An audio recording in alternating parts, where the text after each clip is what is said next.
It's Football Friday night, and for the first time in 3 years, the Van Buren Pointers have at least one extra game added to the end of their season as the playoffs begin tonight. This is Mark Hurst, and we would like to welcome you to Pointer Media's broadcast of Van Buren Pointer football tonight, coming to you live from West Memphis, Arkansas. At about 10:30 a.m. this morning, the Pointers loaded up the Yellow Dog school buses and set out for the more than 4-hour journey to the opposite end of the state and are about ready to do battle with the 7-3 West Memphis Blue Devils.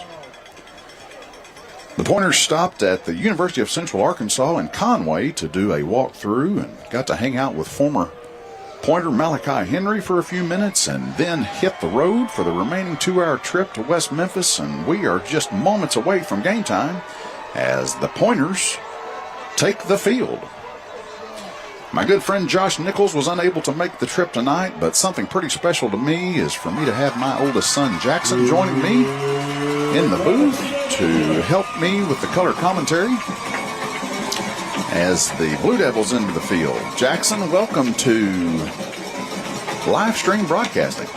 We're going to have a good time up here, and I appreciate you being willing to hang out talk football with your old man.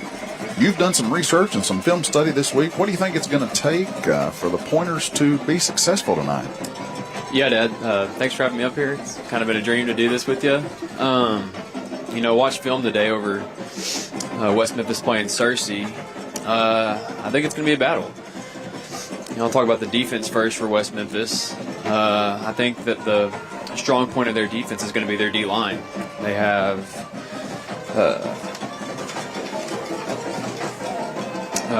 Marquise Parker, number 40, senior, 6'3", 260, going to play at Cincinnati next year. He's going to be a big-time playmaker for them tonight. But I think that their biggest standout player is Scotty Dobbins. Nose guard, fires off the ball super hard every play. He's going to be a big playmaker for him. On the offensive side, their running back, Michael Thomas, runs the ball really hard. So I think our defense is going to have to make plays, going to have to fill the holes, going to have to pursue football. Jackson and I did not talk about this during the week, and so I'm just now hearing that. But it's funny because what I wrote down is we've heard a lot about it. I was talking to Leland Barclay, and he was in the office this week talking about their senior, number 40, Marquez Parker, and we will certainly call his name tonight. He is going to play at the University of Cincinnati. But I agree with Jackson. When we watched film, number 45, Scotty Dobbins, he's a senior and plays nose man for them. He was very impressive and in the backfield a lot for the Blue Devils on defense. That's going to be a key matchup this evening as he will be going against our freshman center, who's done a fantastic job this year, and that's Johnny Seoxenfu. So we'll see what happens here. Van Buren won the toss to begin this ballgame, and once the ball kick is up in the air, and that kickoff is going to be fielded by number 23, Peyton Bashir. Peyton Bashir's got a lane. He's got a man to miss and gets finally drugged down at about the 46-yard line. So a nice return for Van Buren, and that's where they will set up shop for their first play. Yeah, Trenton Cooley right there had a pretty good block to allow him to bounce that outside and get a couple extra yards. It may change, but on the film that I watched, Van Buren should have good field position on their kickoffs. Their kicker does not kick it deep normally. Their kicker is Edgar Guadino as Perkins rolls to his right. Going to have to just dump one out of bounds there. Nice coverage by the secondary. Perkins sees nothing open, doesn't have a receiver, and so he wisely dumps that one out of bounds to keep us from losing yardage. On the way, it'll be second down and 10. Second down and 10 coming up for Van Buren. We are glad you are joining us tonight as we made the long trip over. Glad to be able to bring this to you. You've had several people say they were tuning in, and we appreciate that. There's a give to Cameron Keller. Keller going to pick up positive yardage, bring up, looks like third down and about 8, so a pickup of 2 yards there. One thing to note is Ethan Hurst is back at his natural left tackle position. He and Chasen Thibodeau have switched. Ethan's ankle feeling a little bit better, and so they've got him out on the edge tonight.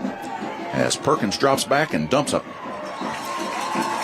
pass out to Cameron Keller, and Keller, just a little lack of concentration there. He had some room to run, and he was getting ready to make a move and pick up some yardage and just forgot to look the ball in. So that'll bring up 4th down.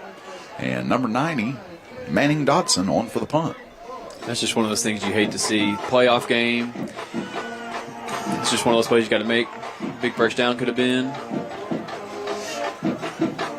Gonna be some jitters like that after a 4-hour bus ride. I don't care what you do. There's just, you got to overcome that. Dodson puts that ball up in the air, and it's going to check up on him and actually take a Blue Devil bounce. And look, going to be at the 25-yard line is where they're going to start their first possession. The Blue Devil offense is going to be led by number 17, Drew Jenkins. He is a junior quarterback. He is in the ball game after their senior quarterback, number 7, Keelan Mills, who was an all-state lefty quarterback last year, threw for almost 2,500 yards, ran for 825 yards. He actually broke his leg a few weeks ago, and so the junior is in running the show for West Memphis, and he gives to his running back, I believe that was number 3, Michael Thomas. Actually looks like number 13, Eric Sykes, in there. Thomas normally gets the start at running back, and Sykes in there tonight. To start the game, there's a pass out to number 1, Jalen Merritt. Brings up 3rd down and 7 for Blue Devils. That's something I saw on film, Jackson. I really think the key to this offense is going to be their running backs. It kind of surprises me that Thomas is not in the backfield. But I saw West Memphis drop a lot of passes like that. So Van Buren's going to have to catch those next time, and hopefully West Memphis will keep dropping them. There's one that's hauled in that time. Again to Jalen Merritt. That's one of the things I saw when I was watching film today. They like to run a bunch of out routes. They want to get to the sideline. They're pretty athletic. They want to try to make the play in open space, and you saw it right there. So a first down for the Blue Devils. As Merritt, it's a give to number 6, Lorenzo Harris, on the jet sweep with the give. He's going to come around this end and pick up about 5 yards on first down. They like to run against this left side. Big number 65, Mason Barton. You see him on your screen. He's a senior, 6'6", 303-pound left guard. He's a load. There's a pass complete out to number 5, Dylan Greer. He's an all-state returner. Complete to number 5, Dylan Greer. That's enough for a Blue Devil. He had 894 yards receiving last year. And a nice catch for him there. 1st and 10. There's the give to Sykes. And Sykes is drugged down by number 56, Antoine Cooper. He'll gain 6 on the play, 2nd down and 4.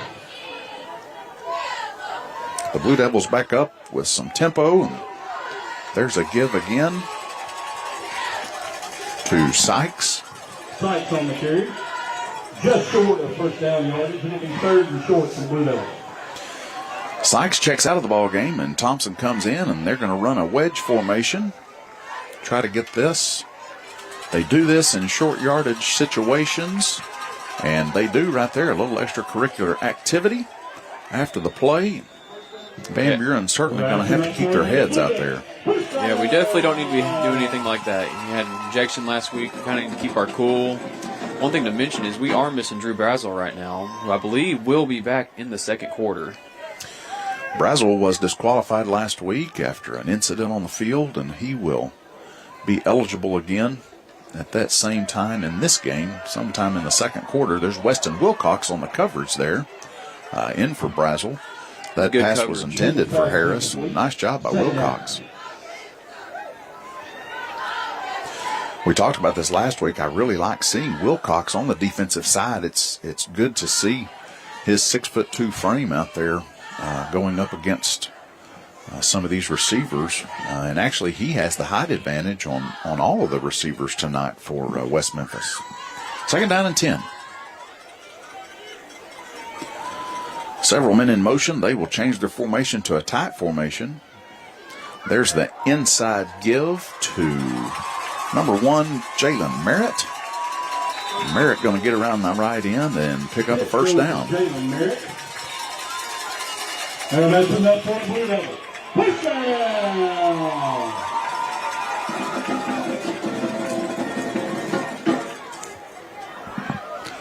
First and 10 for the Blue Devils as Drew Jenkins, the quarterback, looks over to the sideline to get his next play. Talks to his running back, Michael Thomas, standing next to him. Number 5, Dylan Greer in motion. And the pass is going to be over the head of Merritt, the intended receiver. You know, one of the things that I saw on film today was Drew Jenkins overthrew a couple guys multiple times. And so I think that if we get enough pressure and make him throw the ball, I think that could benefit the Pointers very, very well. I was talking to head coach Mo Henry, and he echoed that sentiment. He said that when they lost their quarterback Mills, that they really lost quite an advantage on the field. And not that the junior can't do it, but there's evidence of just what you said, Jackson. He just isn't as on target as someone who threw for 2,500 yards last year. You know, it almost looks like he's trying to throw a baseball. He kind of throws it off his back foot, and I think that if getting pressure to him, I really think it's going to make him throw off his back foot even more, which I think benefits them very well. Jenkins does play baseball for the West Memphis Blue Devil team. 3rd and 10. Jenkins back to pass again. Pressure coming. That had to have been a hold, and the white hat Bill Fry has the hold, but I have a feeling that Van Buren is going to decline that penalty because that's a loss of about 5 yards on that play. That's what you need to see right there. You need to see a group of Pointers swarming the football. That was one of my keynotes that I had written down for us to do well in this game. Is we have to swarm the football. We have to fight the ball. We have to make good plays tonight. I'm going to tell you what one of my keys to the game was, and I texted Coach Henry a few clips. The Blue Devil offensive line is notorious for that hold right there. And as long as these officials will catch that, they don't need that advantage. 4th down and about 12, and the Blue Devils are going to go for it. Kind of in that territory where there's really not a better option. There's a swing pass out to number 5, and that's Dylan Greer, and he is drugged down by number 14, Hayden Green. Big play, big play. That's the stuff you need to see. Tackle on open field. I think if we can make tackles in open field with this athletic team, it could be a really good night for the Pointers. Nice job by the Van Buren defense there, and now Bryce Perkins brings his offense back out on the field. Let's see if some of the jitters are put to the wayside now. Let's see Van Buren move this ball down the field. This series will start with Twins receivers both sides. Cameron Keller in the backfield. There's the give to Keller in a big hole. Nice job there by Keller to pick up about 6 on that play. Well, I tell you what, Jackson, if we can have 6 yards on 1st down every time, it's going to be a good night for the Van Buren offense. Yeah, number 50, Ethan Hurst had a pretty good block right there on the D end. Kind of had him out and just gave Cam Kell enough room to get it up the middle for 6. The left side of that line is really where we want to run right now because they have their stud on this other side, and there they go. So the defensive line for the Blue Devils, we talked about number 40 Marquez Parker and number 45 Scotty Dobbins. On the right end is their number 56 Deion Stidwell, and he's a sophomore. And if there's a weak link, that's definitely him. And so far, the Pointers taking advantage of the matchup of Hurst and Stidwell jumps into the neutral zone, going to cost them 5 yards. There's another thing I saw on film. Lots of encroachments, lots of offsides. It's very good. We want to take advantage of that soon. Set the standard. Good play call.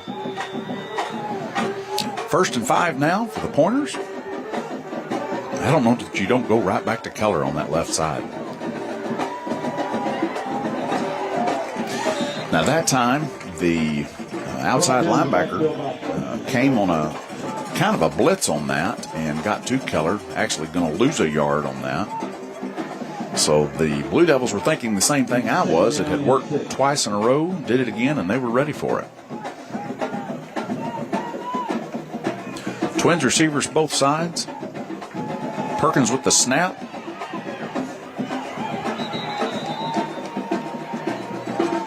And Perkins spikes the ball. I believe Cameron Keller was close enough to be considered an eligible receiver.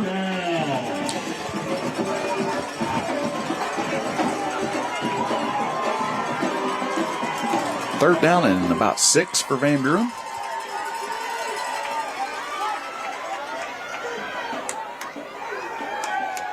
Perkins, good protection, and there's a pass over the middle to Elijah Johnson. If he makes that catch, and he does, that's a first down. Heck of a play by number 7. You know, watching him just throughout the season kind of develop. He played as a quarterback for the longest time. Finally found him a spot at tight end. I love it. It's an old Logan Humphreys. Big target, good hands. There's the give to Keller, and Keller met in the backfield, but able to find a crease between Seoxenfu and Hurst, and going to pick up 3 yards on a play that was actually stopped in the backfield. 2nd and 7. Jackson, let's watch the matchup between Scotty Dobbins and Seoxenfu here and just see who wins this matchup. 2nd and 7.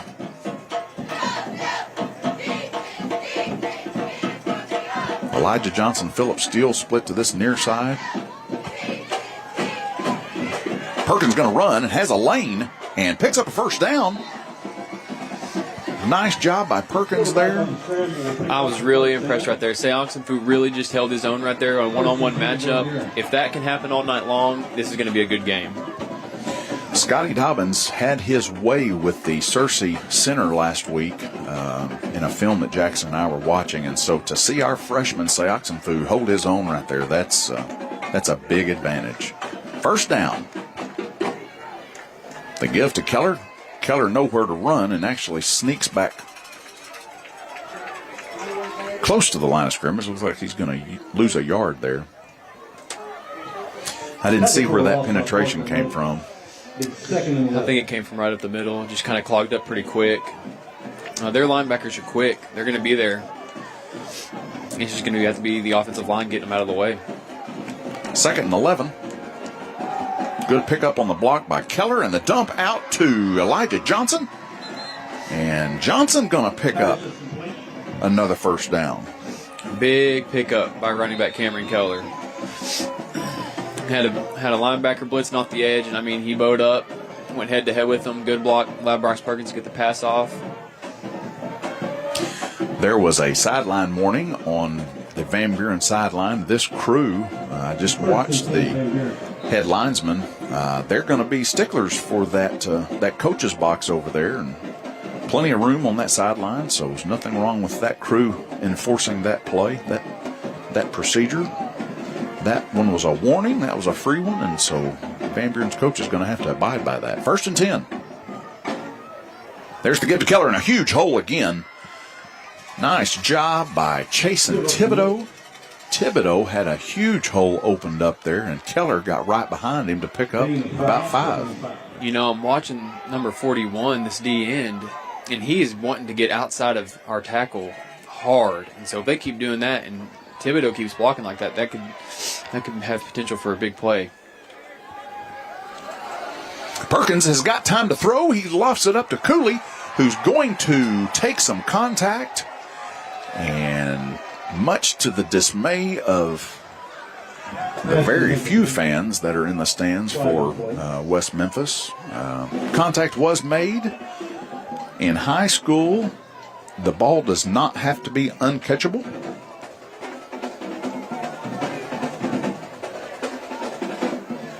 And contact made there, which kept Cooley from having an attempt, and so that's going to be 15 yards from the previous spot. It's actually going to go half the distance because we're inside the 30. Let's see if this crew gets that correct.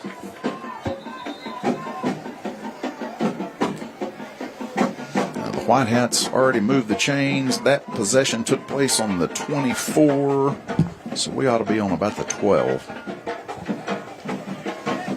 Looks like they got it. Nice job by this crew. Looks like the White Hat called time and checked Cameron Keller out of the ball game. He must have had some blood on him or helmet issue or something. And number 6, Austin Riggs, checks into the ball game. Empty backfield now, 5 receivers.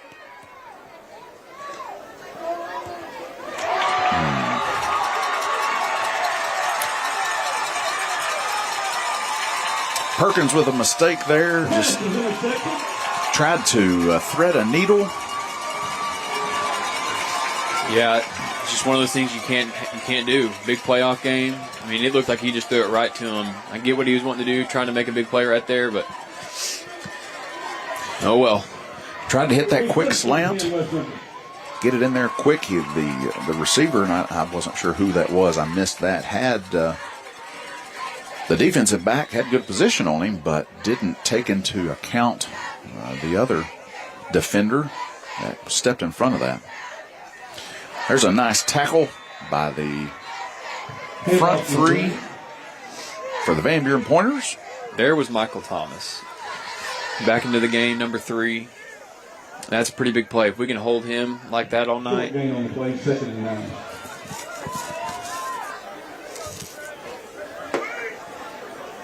There's the give on the end around. Oh, and he's got room.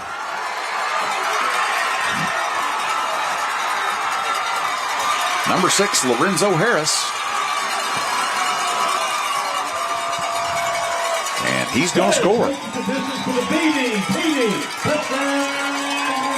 Let's see. We do have a flag on the play. Let's see if it's maybe after the play.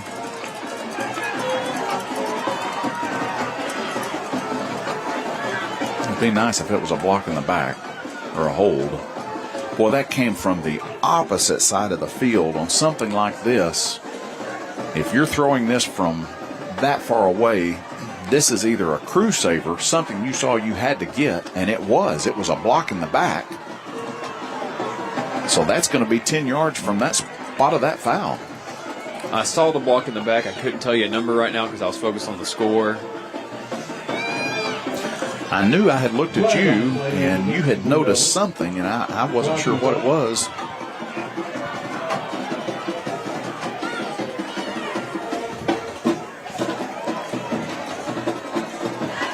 So that will wipe the 6 points off the board for the Blue Devils. Move them back 10 yards. They're going to have first down and 10 from the 20. It will be 1st and 10 Blue Devils from the Van Buren 20-yard line. 2 minutes and 53 seconds left to play in this opening quarter. This has been a quick one. Both teams running the ball quite a bit. And that clock has really ticked.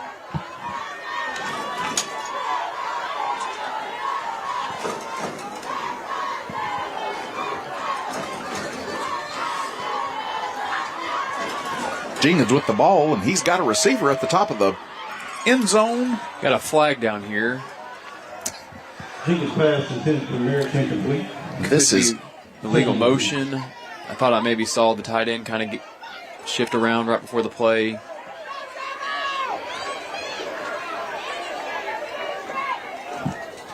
I didn't see the signal, did you? I didn't see it. I haven't seen it yet. He gave it. I'm just not sure. I was actually watching the line judge.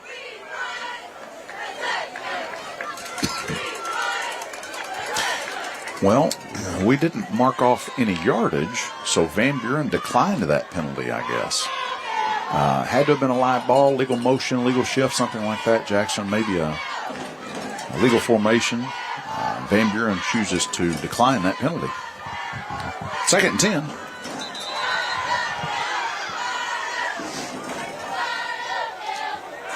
encroachment called against the Pointers. That'll be a 5-yard penalty, 2nd and 5.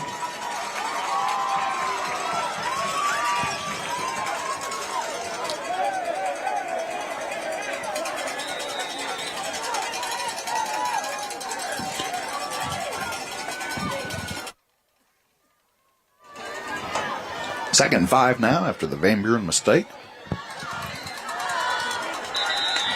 Big play right there by Alex Wellborn. Big play right there. Clogged the hole up really quick. Made a really good tackle. That was what Mo Henry said that they were going to need to do because of the younger quarterback. The run game obviously will be their go-to. So far, other than that end around, they really have done well with that. Boy, there's a wide open receiver, and the quarterback just cannot hit him. And there's the evidence of the second string. He had a wide open receiver in the back of the end zone and just couldn't convert. Well, I tell you, number 5, Dylan Greer, made a move on our corner and had him by 5 steps. And easy touchdown if the quarterback can just drop it in there and just can't quite do it. Greer was actually one of the players that I had starred on my roster as one of the players that kind of stood out when watching film. You know, just an athlete, will get in open space, make a big move. Here's the field goal attempt by number 39, Edgar Gadino. And Gadino, with a pretty good leg there, puts the Blue Devils up 3-0 with just over 2 minutes to play in this first quarter. And what a blessing that was. Had a touchdown, called back. All right, Pointers, let's go make something happen. Let's take just a minute here to mention our sponsor, the University of Arkansas Fort Smith. We'd like to thank them for being the exclusive game day sponsor for the Van Buren Pointer football season. UFAS offers over 70 academic programs taught by experienced professors and is proud to be Arkansas's most affordable 4-year college program. Putting knowledge to work since 1928, the University of Arkansas Fort Smith.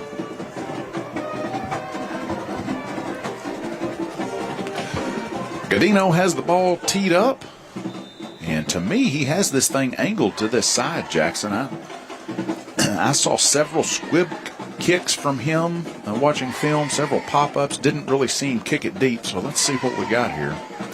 There's a little low liner that's going to bounce out of bounds, and Van Buren will take over at about the 35-yard line there.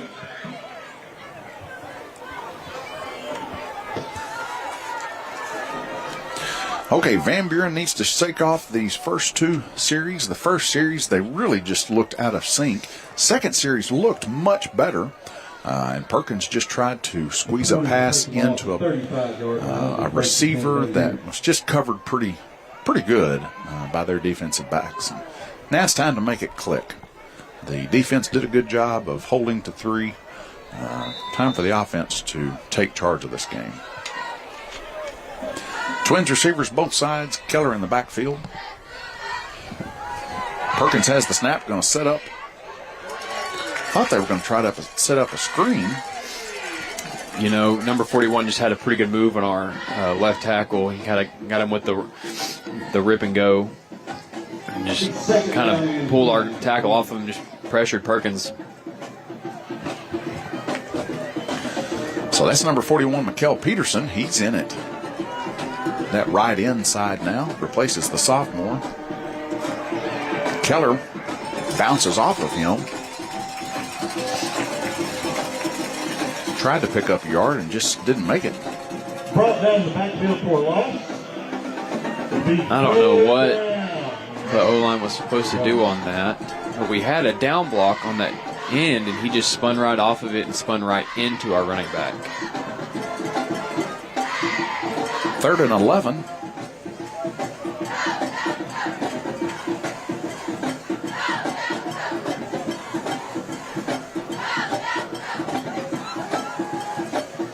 Perkins with a pass out to Cooley, who's going to pick up about 4 yards, but not enough for the first down, so Van Buren will have to punt here.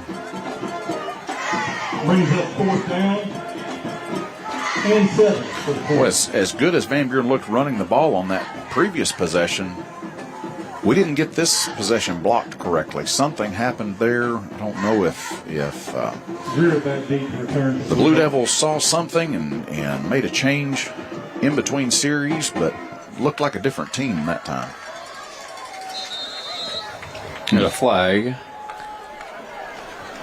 Prior to the snap, false start. False start call against the Pointers. They're back on 5 yards. Pointers really need to lock it in right here. Had a couple mental errors this drive. You need to get off the field with a good punt right here. Come back out and regroup next series. Well, I tell you, as athletic as West Memphis is, we need to be real careful we cover this ball. Dodson, pretty good punt that's going to take a bounce straight to the sideline. And going to go out of bounds at the 40-yard line, and that is where West Memphis will take over. Take just a minute to tell you a little bit about the Pointer dance team. They had a great showing at Cabot last Saturday, winning the Palm routine and finishing second in jazz and kick. They're going to compete for a state championship tomorrow at Alma. They perform jazz at 9:16 a.m., kick at 10:12, and palm at 12:08. So if you're not in the Deer Woods or already have something else planned, be sure to go support them tomorrow, especially since the competition is just down the road in Alma.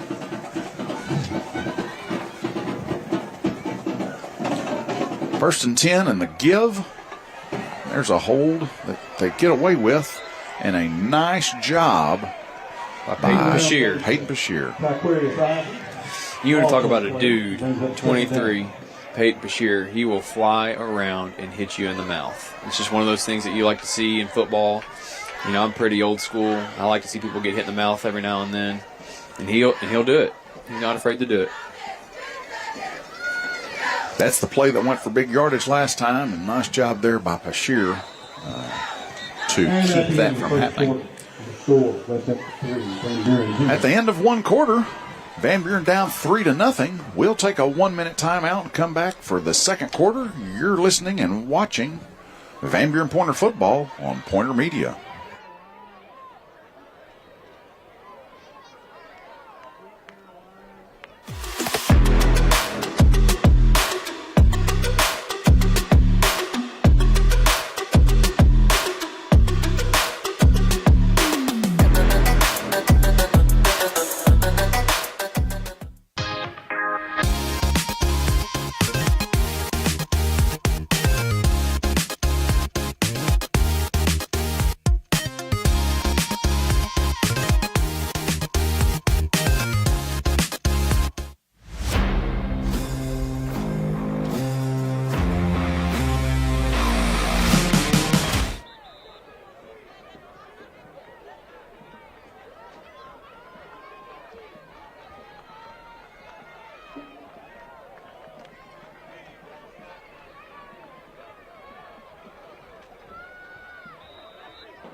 We are back in West Memphis as the Blue Devils have second down and 11 to begin this second quarter. Man in motion. Colton Sims comes on pressure. And number 53, John Michael Fisher. Great defensive play. Greatly read play. You know, they put men in motion multiple times now. They want, like I said, they want to get the ball to the outside. They want to do this jet sweep. It's a great way to crash it. It's a great way to clean it up by John Michael. One of the things that I thought when after watching the film, West Memphis' offensive line is not just dominant, but they really do a good job with their assignments. So I really think that our linebackers are going to have a big game here. Nice job by John Michael. 3rd and 8. There's a pass that thankfully is just not on target. It's a good thing to note, number 24, Drew Brazel, back in the game. He was made up on number 5 right there, Greer. It's good to see Drew back. Merritt had a step on number 12, Landon Evans there, but again, Van Buren benefits from the quarterback being off target.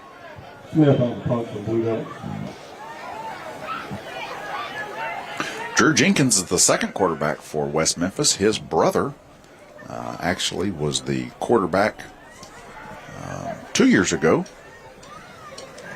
Family tradition, and there's a block punt by Payne Bashir, and that is going to be recovered by Van Buren. A big special teams play.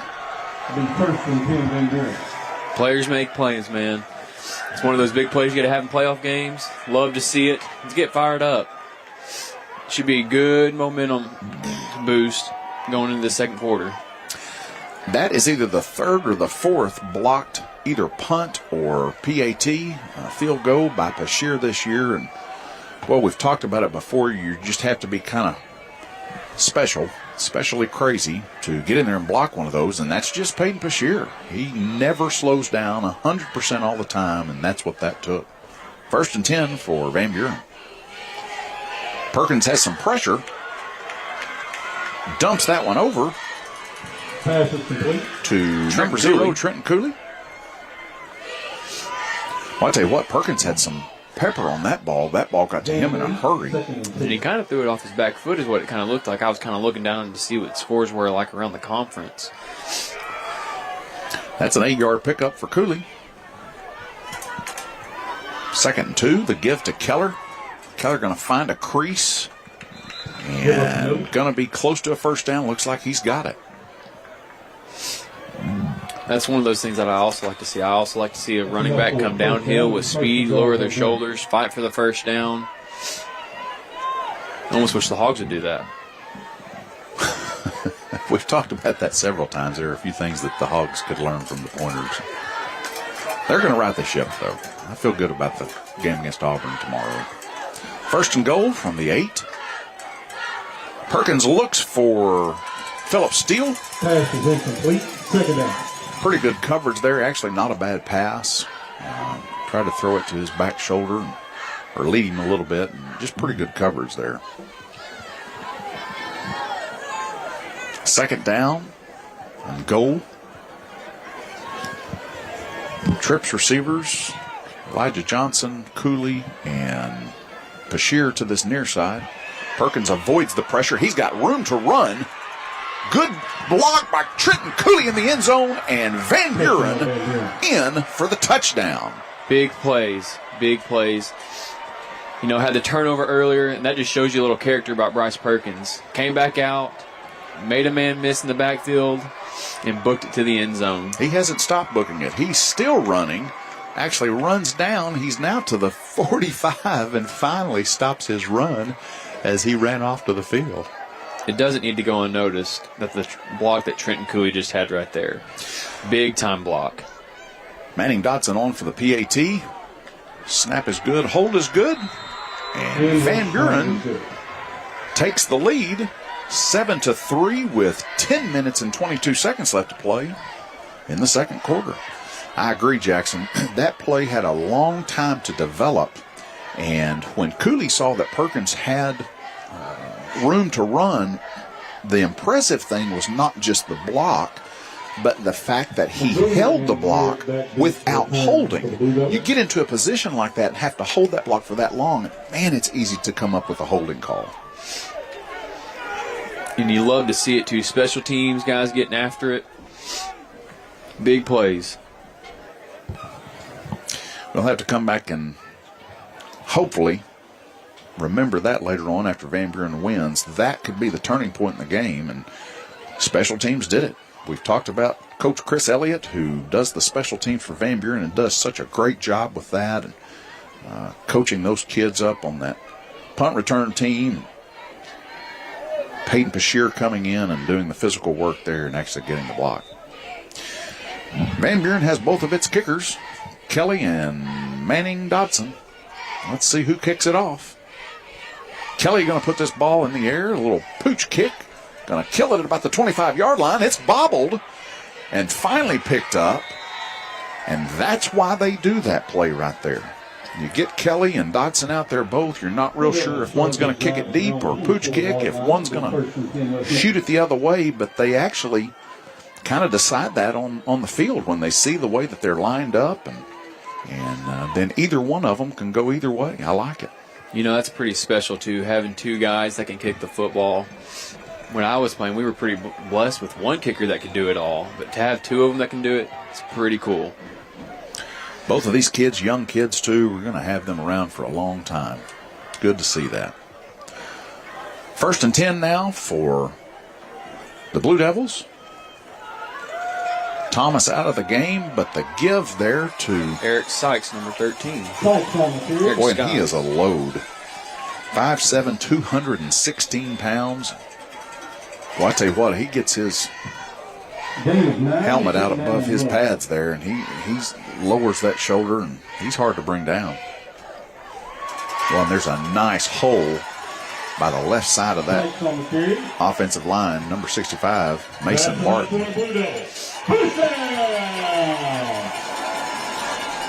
That big left guard, 6'6", 303 pounds, is actually has an offer to play at Jackson State next year. Thomas back in the ballgame, the give to him, and he is almost drugged down in the backfield by Darren Mays. I don't know what's going on with Mr. Thomas, but I would put number 13 back in there if I was West Memphis. I mean, I just don't know if he's having an off night or something. They start him to start this game. I can't tell. It almost looked like maybe he was limping right there. Keep our eye on that and see. Because he comes out of the game often. He'll be in for a couple plays and then comes out. 2nd and 10. Swing pass. Open field tackle needed. Missed 2 open field tackles there. Pass is complete from here. Can't happen. Open field tackles. It's what's going to set us apart this game. Being able to make a play in open field. It's an athletic team. I've said it once. I'll say it again. You're going to have to make the open field tackle.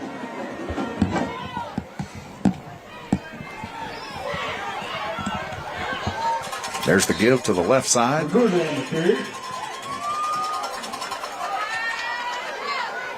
And here we go. Thomas comes out of the game and Sykes back in.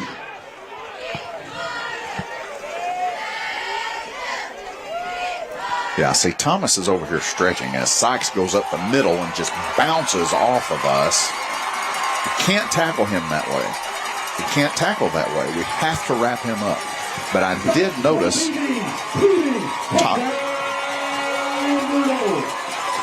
Thomas came off after 2 plays and comes to the sideline, and he's still kind of walking around like he doesn't feel good over here. I don't know, maybe if he has a bug or something, but just doesn't look right.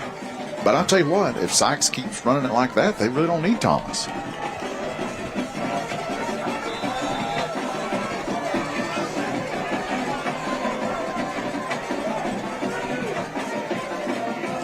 Oh, that snap was down and almost blocked, it looked like. Dino gets it across. And West Memphis takes a 10-7 lead. Basketball season is starting up. I actually got to referee last night for my first game of the season. I'm still tired from it. Lady Pointers won their benefit game Tuesday night versus Chakota, 58-34, and then played last night. Beat Mount St. Mary 51-28. It means the Lady Pointers are 1-0 on the young season. Benefit games don't count towards records. Lady Pointers are a young bunch this year, with Sophie Gehrig being the only senior in the starting lineup at this time, but also have floor experience returning with juniors Aspen Cone, J.C. Odom, who started the majority of the games last year for head coach Michael Kinney. Other starters are Lillian Gilbert, who's a junior, and then Cameron Schmidt, who's a sophomore.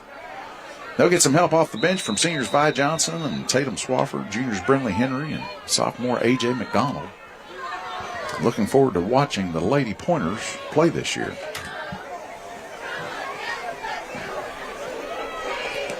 There's the squib kick we talked about, and that is going to be fielded at the 30-yard line. Looks like we got a little extracurricular by number 41 and number 12 for Van Buren. Landon Evans likes to be in on that extracurricular. We need him to keep his head. We need him in this ball game. That ball was fielded by number 13, Phillip Steele. You know, one of the things that I've noticed as I've watched this game, They're going to stay on their blocks the entire time. That's kind of what we just saw there with Landon Evans. I mean, 41 just was on him the entire time. Going to go to the very end. Pointer offense back on the field. Perkins gets the snap. Good protection. He's got plenty of time. Going to throw one up. Had two receivers. Kind of threw it between Elijah Johnson and Trenton Cooley. Second down. Both receivers were pretty well covered. And I'll tell you what, Jackson, it looked like Perkins had a huge lane to run there. Could have picked up the first down and quite a bit more. But easy for me to sit up here and second guess. Jaden Johnson now joins Elijah Johnson and Cooley and Keller. 4 receivers to this near side now as Keller goes in motion the other way. And an illegal motion coming as Cooley makes one man miss and then is drugged down. I believe we have a live ball, illegal motion or shift here. That came from the umpire. That's not normally his call, so I'm not sure what we have here. Flag on the play. Most of the time, the umpires got the dead ball stuff, the flinches, the snap infractions. So for him to have a live ball foul, I'm not sure what we have. It did look a little awkward. It looked like the snap was there and the line just kind of stood still. They are going to wave it off. That's just not normally a call that you see. A live ball foul normally does not come from the middle, from the umpire. So let's be sure we get our possession there. Cooley completed that pass, correct? And we Pass picked up was about completed. 4. Yes, sir. Now we're in trouble because these guys don't know where to spot the ball. Looks like we're going to replay the down. He's holding up a 1. Well, Don't know if that's correct. I hate the fact that our referee, Bill Fry, is not mic'd up because an explanation here would really be nice. I have no idea, ladies and gentlemen, what we've got going here. Is it a do-over? It can't possibly be second down. Here's will replay second down. It is replay second down. Interesting. Well, second down and 10. And a pass completed to Cooley. Cooley going to pick up a huge first down. That's not a very good spot, but a first down nonetheless. Pass is ruled complete. First down. Number 56, Dion Sidwell is blowing up our left tackle right now. We have to bow up. Perkins doing really well with the pressure right now. There's the give to Keller, and Keller going to get positive yardage. Give us a middle. Gain passing into it. Picks up 2 on the play. Second down and 8. Second and 8 for Van Buren. Twins receivers both sides. Keller in the backfield.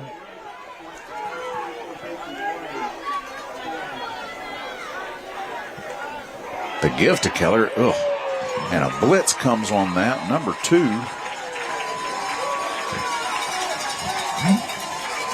That's Eric Johnson. By number 2, Eric Johnson. Tackle for a loss. It'll be third down and 13. That was just a man unaccounted for. I'm not sure where that blitz worked perfectly for the Blue Devils.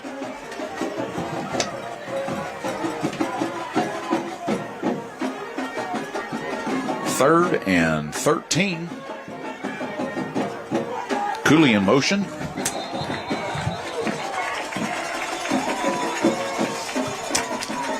Like a focus. Backing up another 5 yards. Third down and 18.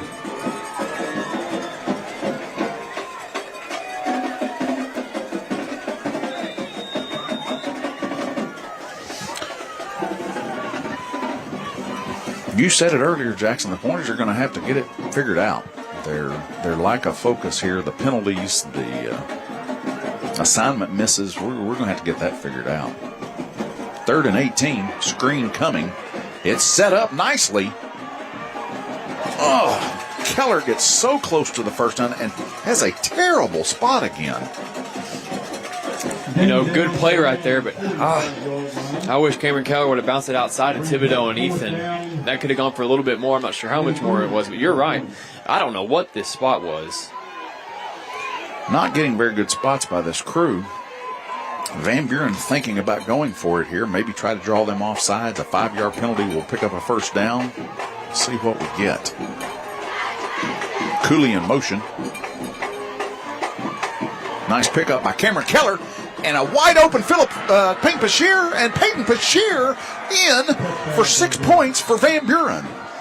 Big play. I said it earlier. Peyton Bashir is our playmaker. He goes both ways, offense and defense. And it's not the first time that we've seen him streak down the middle of the field wide open. Great play call. Love to see it. Bashir has not been as effective this year on offense. Came into this game with only 188 yards receiving. Just hasn't played as many offensive snaps as he did last year. But I tell you what, he comes in and makes a great play right there. But let's talk about this, Jackson. We had 4th and 4 or 3. You and I are thinking maybe we'll see if we draw them off sides. Coach Van Hook says, you know what, let's go for the jugular here. Let's not just go for the 4 yards and pick up the first down. Let's go for 6. And a great play call there and perfectly executed. Nice blocking by the line. Perkins puts that ball on a spot, and we score. I mean, absolutely. 4th down. I mean, it's like you're in one of those positions. You could punt, but you get the chance of it rolling in the back of the end zone. I think Van Hook was thinking, why not? I think we're in the playoffs. I think let's send a message right here. I love the play call. I love the play. Let's see if the Pointers can hold them on defense. 5 minutes and 45 seconds left to play in the opening half. Van Buren now on top, 14-10.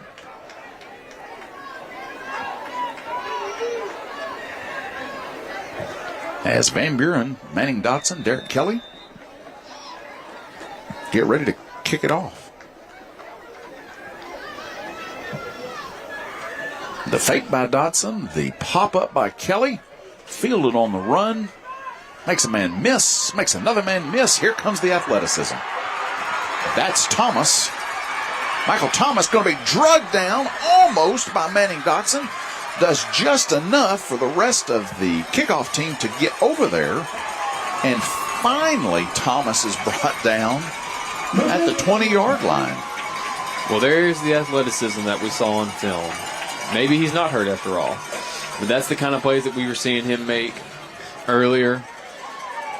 Just a real good athlete. Got into open space, made a couple man miss.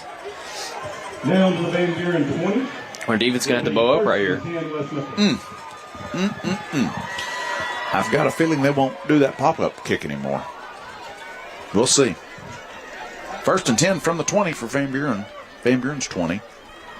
There's the gift to Sykes. The bulldozer up the middle and picks up 5.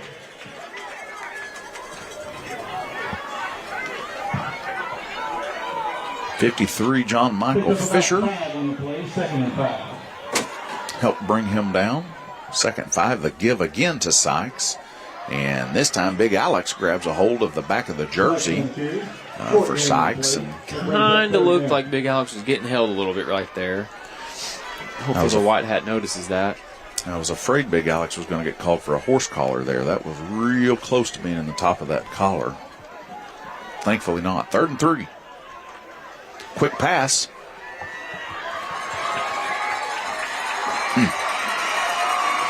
Arm tackle, arm tackle, arm tackle.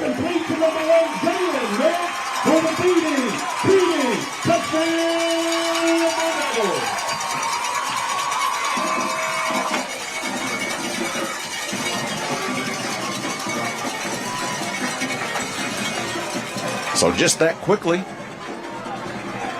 I think about a minute ran off the play clock's all it was, game clock.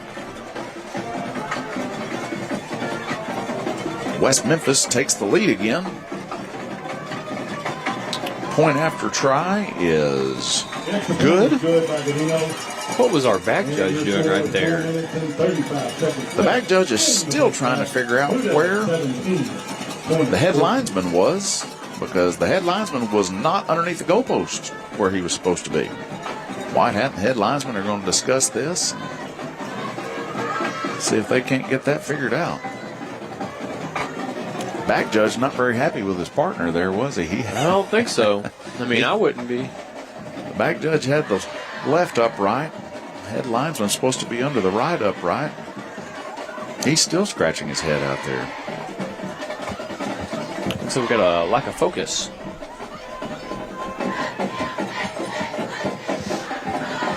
We've got about 4:35 left in the second quarter. You really want to see the Pointers go down and score, get ahead, and if not, at least the field goal to tie it up. Hopefully send it to halftime tied or ahead.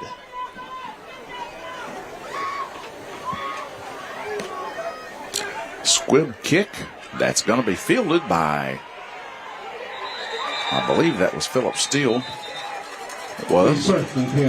Steele picks up about 5 yards before he goes down. Yeah, I agree with you, Jackson. I would love a 4-minute and 29-second drive right here that ends in a touchdown for Van Buren. That way they don't get the ball back. But certainly we don't need them. They've got some momentum now with that big return on the kickoff and put it into the end zone with less than a minute off the clock.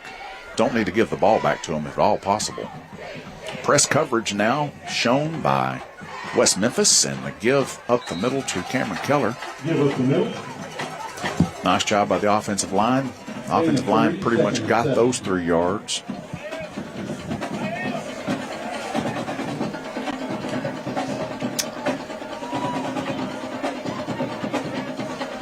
Philip Steele, Jaden Johnson split to the far side. Elijah Johnson, Trenton Cooley to the near side. Cameron Keller in the backfield. Jaden Johnson in motion. I tell you what, the penalties from Van Buren.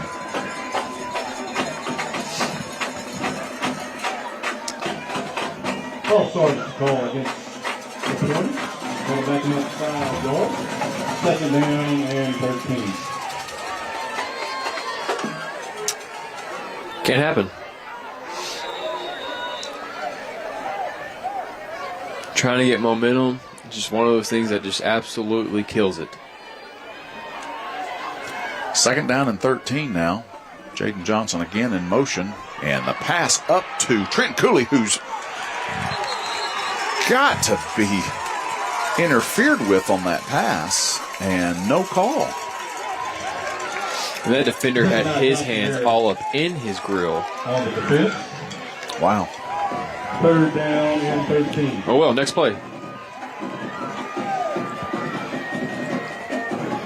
We don't have the luxury of replay on the road, but I don't need to see the replay to know that there was a lot of contact there. Third down and 13. We got a new D end on our left tackle right now, number 41. Good block. Perkins, nice job escaping to the right side and finding Peyton Bashir, who comes back to his quarterback that's looking for someone, and a huge first down pickup for Van Buren. You probably heard me just say good block in the middle of that. Number 50, Ethan Hurst, held his own right there for a really long time against number 41. Allowed Perkins to roll out and to get Bashir on the first down. Big play. 3 minutes and 31 seconds left to play in the opening half. Give to Keller. Ball comes loose. Give up the middle. Oh, this crew's going to have to talk about that one at halftime because the line judge had a beanbag saying that's a fumble, and the umpire was saying no, it's down. Gain of 1. Second. That's why if you're this far from it, you really don't need a beanbag. That's the umpire's call.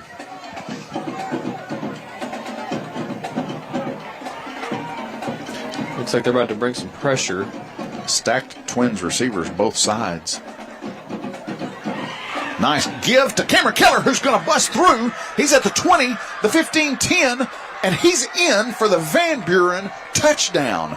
What a great call with the pressure that was coming to give to Keller on that right side, and a fantastic job by the right side of that offensive line. Great blocking. What's even better is we were behind the chains, and we still got the first, still went down and scored. That's really big for our boys right now. Manning Dotson on for the PAT. Ray with the hold. Thibodeau the snap. And it's through. 2 minutes and 42 seconds left to play in the opening half. Van Buren up 21-17. What a ball game. Well, this is what we needed to see. Now, the next thing we need to see is special teams here to make an adjustment and not give up a big return, as Coach Chris Elliott, the special teams coach, calls his kids over. They were on the field. He actually brings them all over, brings Derek Kelly back and doing what he is good at doing, teaching these kids. Learned something from it last time. Ethan was talking about Coach Elliott a couple weeks ago when they put in that fake PAT and just talked about how smart he is with these special teams, and he takes it serious. It is his job, and really it shows. So after the special teams, after the kickoff team gave up that long run, I guarantee you he's got something different planned right here. Manning Dotson going to kick it this side. Oh, and that's a great advantage there for Van Buren for number 5, Dylan Greer, to field that ball.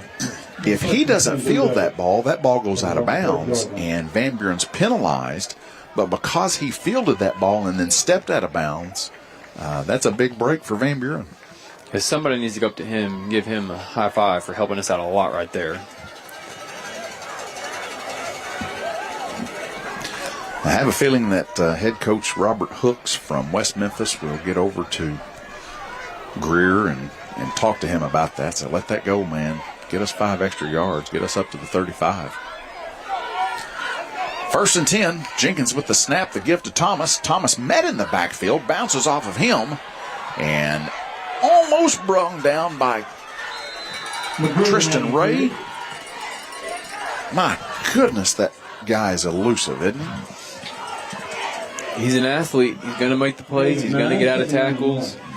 But, I mean, we had him in the right spot. We had him up the middle. We had our guys there, and we just couldn't make a play. Got to wrap him up. It's old school football. You got to wrap up. Hang on. Get some help there. Van Buren looks like they're bringing pressure as Greer comes in motion to this near side.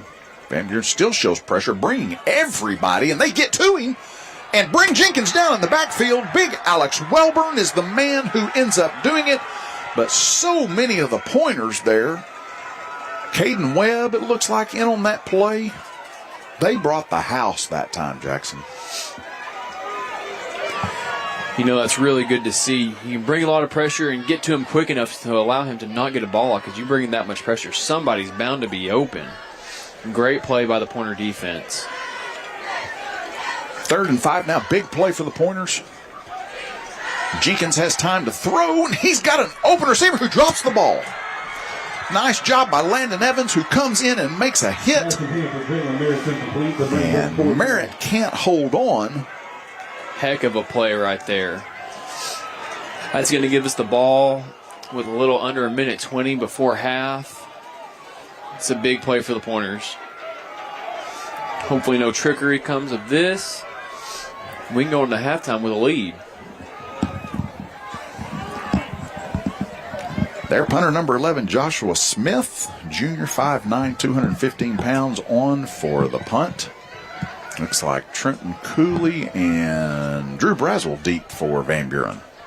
4th and 5, don't jump. They didn't.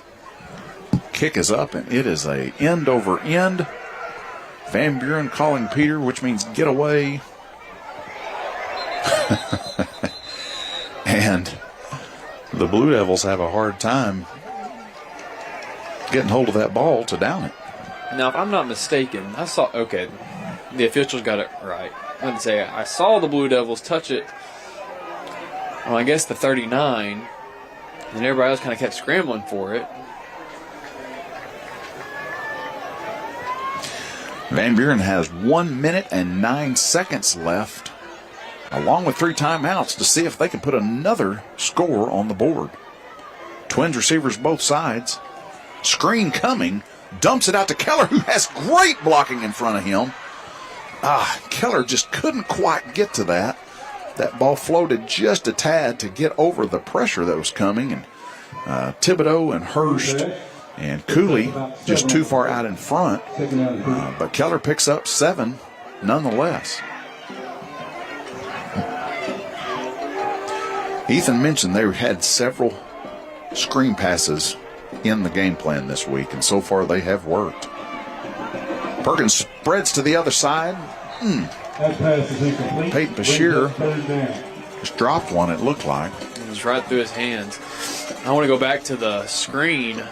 I don't know if you saw it, but number 56 read that pretty well. Like, it was kind of got my heart rate up a little bit. I just think we need to be a little careful. I saw number 40 roll out in the flats to cover the flats this week. I just think we need to be careful with those screen passes. 3rd down and 3. There's the quick pass to Cooley. Cooley picks up the first down and still going. Finally drugged down at the 38-yard line. Clock will stop for the chains to move. And Van Buren going to call a timeout. We talked earlier about the Lady Pointers basketball team. Head coach Brad Autry's Pointer team was in action last night for a benefit game, but that's an interesting story. I had junior basketball player Peyton Haberly in the office on Tuesday, and he was telling me that the team was heading down to play Maumelle to open their season.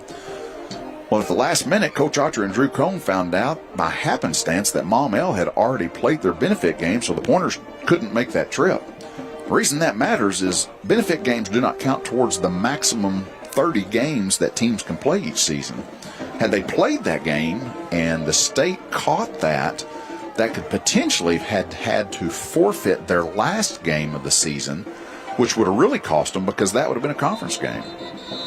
Thankfully, though, they figured that out and actually ended up getting to play Northside last night. Alma was originally scheduled to play Northside in basketball for their benefit game, but because Alma was playing football, they didn't play, and so Van Buren snuck into that and went over and played Northside. We'll talk a little more about the basketball team here in just a minute. First down as the snap dribbles back to Perkins, who escapes and dumps the ball out to Cooley. And a busted play actually picks up 9 yards, and Cooley gets out of bounds. Man, I love that. Bryce Perkins is a player. He's wanting to go on and play college ball, and I think that's a great play that should put him on the radar. Seoxenfu usually very good with those snaps, so that one had to have just slipped out of his hands. A nice play there by Perkins, and then Cooley to come back to him. 2nd and 1, 43 seconds left to play. Good protection there as Perkins escapes out the right side and picks up a first down and sneaks out of bounds. Quarterback picks up the first down. I mean, you said it right there. Good protection. Good protection by the O-line. Good awareness by Perkins to get the first and get out.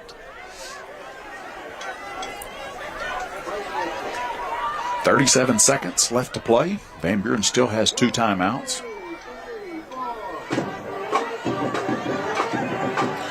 Empty backfield this time for Perkins. Trips receivers to the near side. The snap. Perkins has time. Thinks about running. Now he's going to haul one up to the top. It's a wide open receiver. I believe that's Phillip Steele, but it is so far over there, and I don't have replay. I can't tell who caught that pass.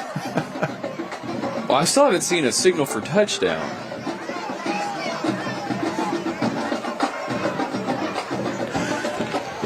That was Cameron Keller. Cameron Keller snuck all the way down to the field, had to have been blown coverage, and was alone in the end zone. Perkins sees him, finally throws off his back foot, and makes a great play to get that ball to him. Manning Dotson now on the low liner. And that low line drive squeaks left and doesn't get across. 29 seconds left to play in the opening half. Van Buren now up by 10, 27-17. What a ball game.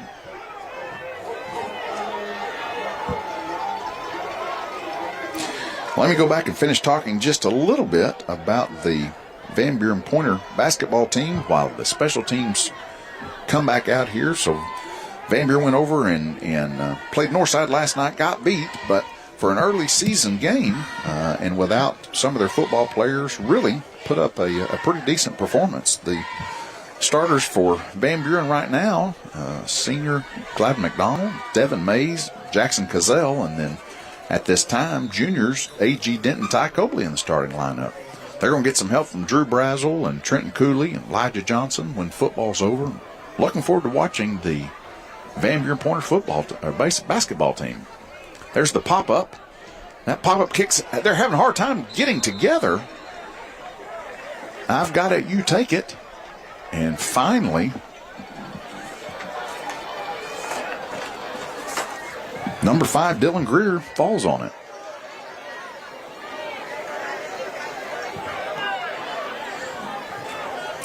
Van Buren's defense will come back out, has to hold them for 27 more seconds to get through this first half.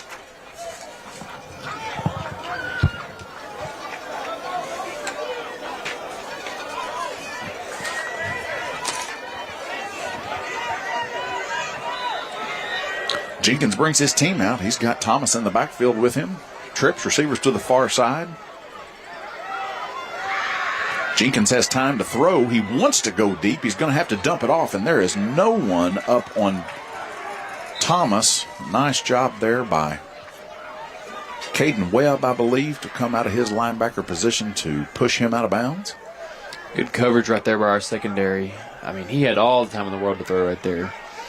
Secondary did a good job of covering. Got 18 seconds left on the board. We need to stop going into halftime.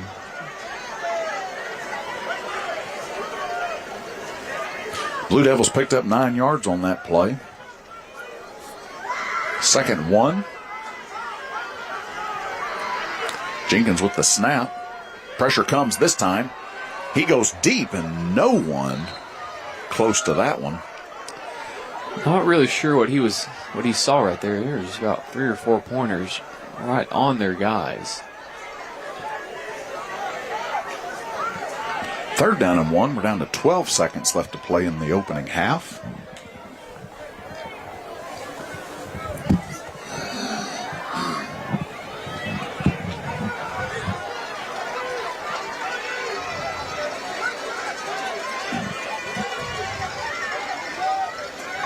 Jenkins gets the snap. He's going to dump one out to a receiver this near side who's going to stay in bounds. Run clock.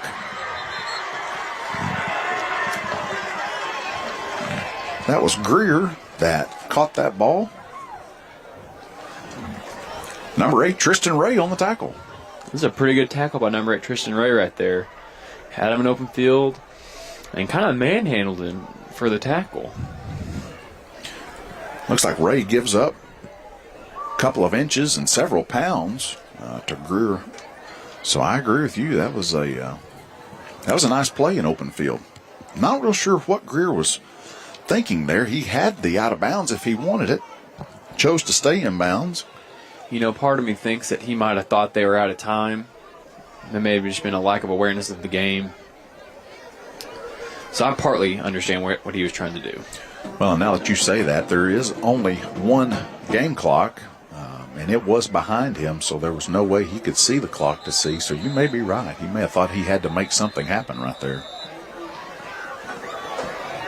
And I guess really with 4 seconds on the clock and 2 timeouts, maybe why not try to make him miss? See if you can make a play there. I mean, he's the guy to do it too. Yeah.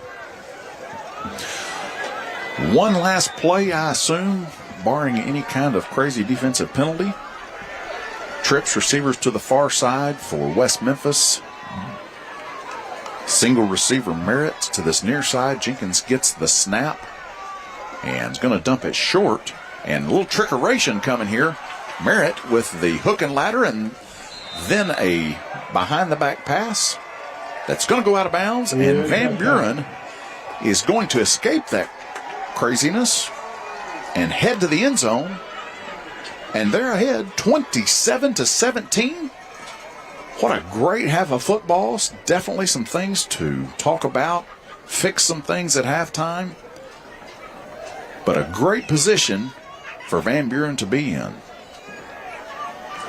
In 20 minutes, we'll bring you the second half. For now, enjoy some time. We'll be back in 20 minutes. You are watching Van Buren Pointer football on Pointer Media.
college to honor the men, women who have served in the Army, Navy, Air Force, Marines, or the Coast Guard. My name is Marcel Peters, and I'm a veteran. My name is John Petrie, and I'm a veteran. My name is Alan Adams, and I'm a U.S. Army veteran. My name is David Passon, and I'm a veteran. My name is Francine Haynes, and I am a United States Army veteran. My name is Jimmy Kirkendall, and I'm a veteran. Some of the values that I carry with me from the Army is traditional and honorable. While being in the military, I learned that honor and integrity is the best thing you need to have.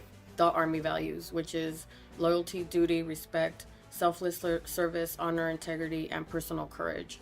I learned these values from the very first day I came into the Army, and till this day, it's something that I always carry with me. My biggest one is just discipline, integrity. Being a veteran, it's not always about maybe picking up arms and going to war. I elected to search, rescue, maybe save lives. So there's a lot of opportunities out there in different branches. So it's whatever you would like to become, it's available. People remember veterans on Veterans Day, Memorial Day, but most veterans, they want to be appreciated every day, not just on those days, because it is a part of your life. Once you're a veteran forever, not just on those special days.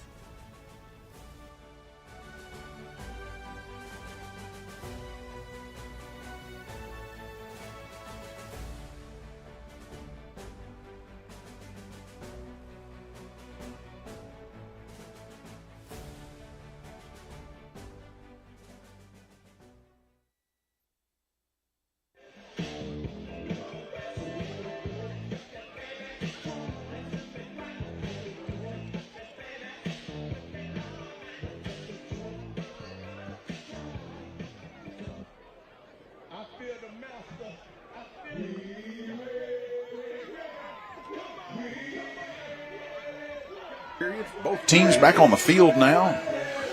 Jackson and I have been sitting up in the press box enjoying the music that the West Memphis DJ has been playing. Little Bruno Mars, little Daz Band. The cheerleaders and the fans enjoying it. Good music. Jackson's been looking up some scores. Jackson, what are some scores going on around our area?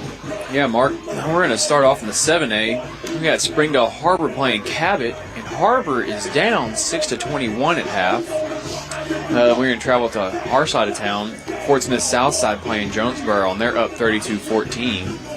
Fort Smith Northside is losing to Bentonville West 14-21.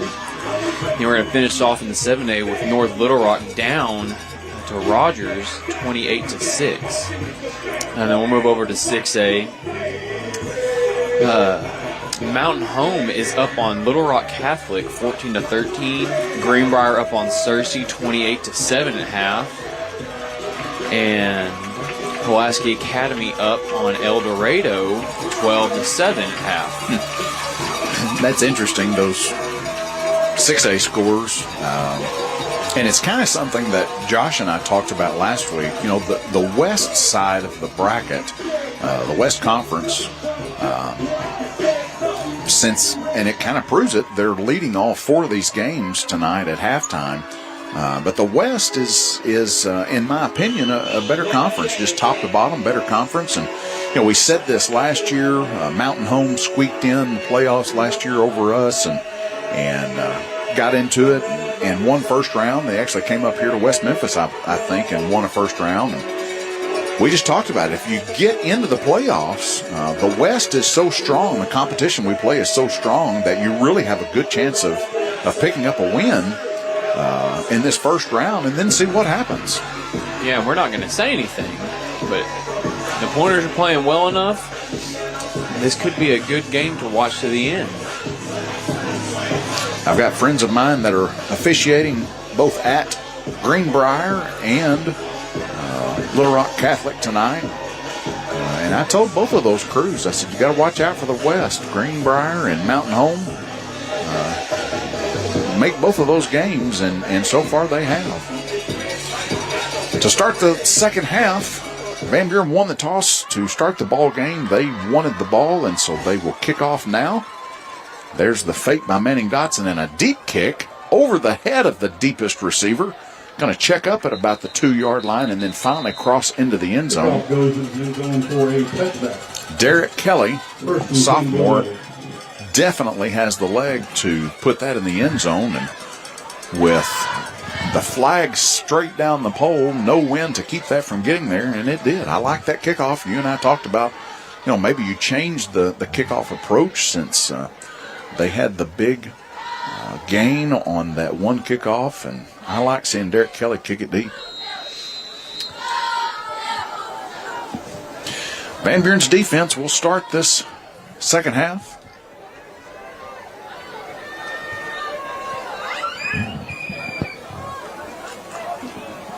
Drew Jenkins brings his offense out. He's got Sykes in the backfield with him start. And the give to the big fullback, and brought down by number 15, Darren Mays, in the backfield. Sykes on the carry. Hit immediately. Darren Mays, a 5'9", 185-pound sophomore, makes a big play there.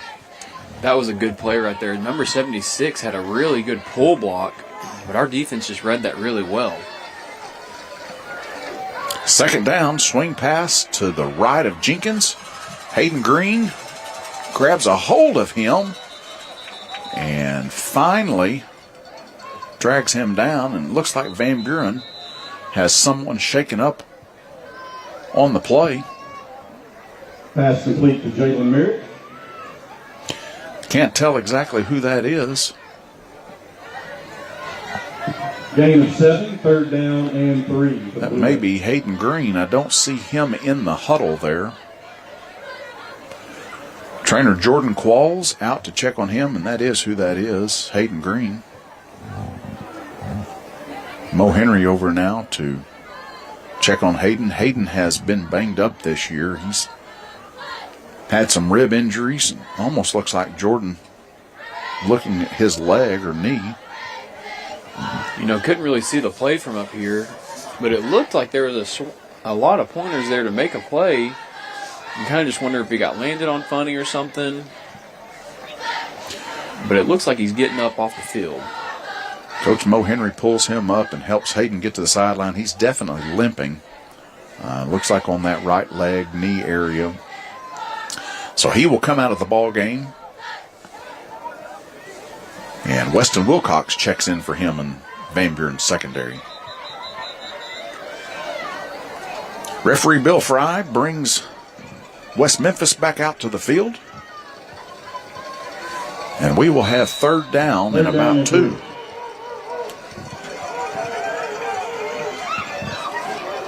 Van Buren crowds the line of scrimmage. The give to, that's number 1, Merritt. Merritt's going to pick up a first down, but he is drugged down on a great tackle by Peyton Pashier. That's enough for a Blue Devil.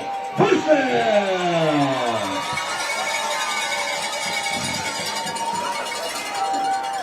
Different linebacker core now with, we mentioned Darren Mays, also Brian Ramos in there.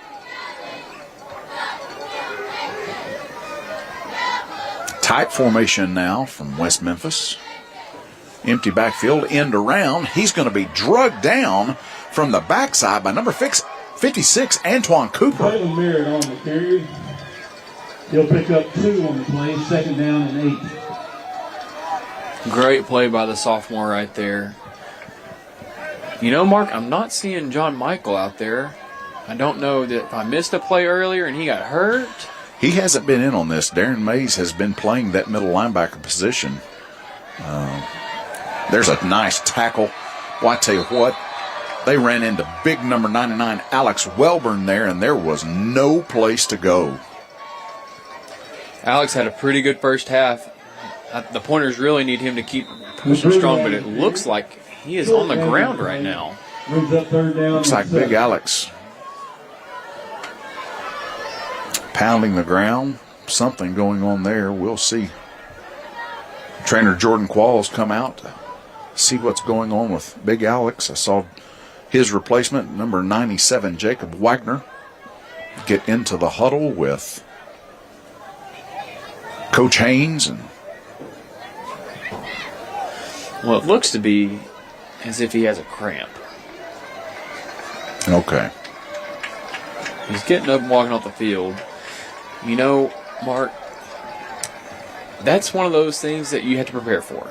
I just don't understand how you get to this late in the year and how you don't have how you're not hydrating. It's a playoff week. You certainly can't blame it on the temperature, 51 degrees. Probably not a whole lot of sweating there, so I think you're right, Jackson. That's something that, gosh, and Jordan preaches that to those kids. Stay hydrated. Thankfully, just a cramp, though. Swing pass out to Thomas. Thomas gets behind a blocker, makes a move, and finally drug down from behind, but I believe we may have a block in the back. I think you're right. The back judge threw that flag 25 yards. That's one of the longest tosses. Let's see how close he was to his spot. And it was a block in the back. Boy, I don't know that. Holding call against the Blue Devils. He threw it 25 yards. He came up and moved it fast, so he was 30 yards away from that call when he threw that flag.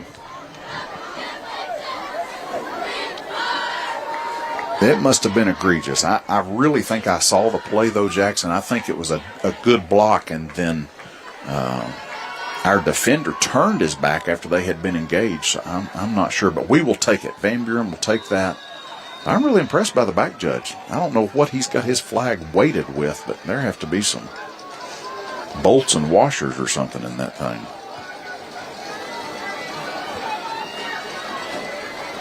Third down and 13. Uriah Henson comes on a blitz. Jenkins sails one over the intended receiver, number 6, Lorenzo Harris. Defense is still getting pressure back there, and it's just evident. It is evident that the pressure is getting to the quarterback right now. We got 4th down. That was a big drop. That was a big stop by the defense right there. Trenton Cooley deep for Van Buren, as number 11, Joshua Smith, the punter for West Memphis, is in. He will punt this away at about his 17-yard line, it looks like. Van Buren should have good field position here.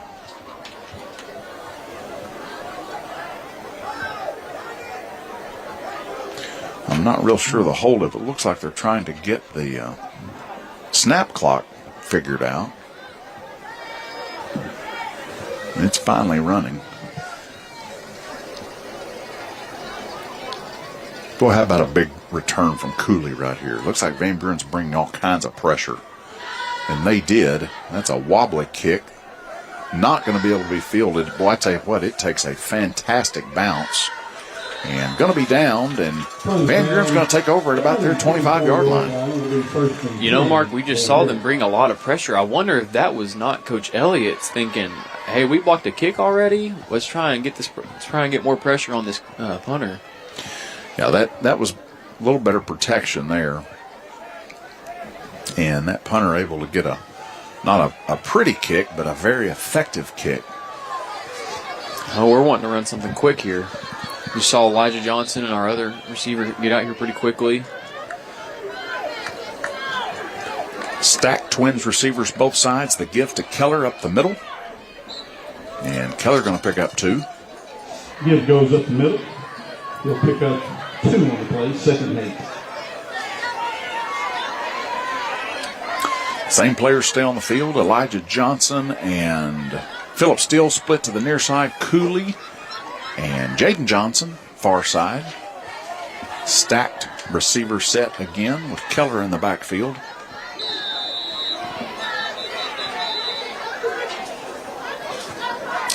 And it looks like a cornerback was lined up in the neutral zone. Call against the Blue Devils, 5-yard penalty, remaining 2nd down. Van Buren will take that 5 yards. You know, coming into the second half, I think our line's going to need to step up a little bit more, and I think we're going to have to be more disciplined. We had lots of flags in the first half. The discipline's got to be there. Empty backfield now for Perkins. Trips receiver to the near side and a quick pass to Elijah Johnson. And Elijah Johnson going to pick up a first down plus an extra 7 yards. We talked about Elijah earlier, making some pretty big plays. He is a 6'3", 180 body. He's just a big target. Soft hands.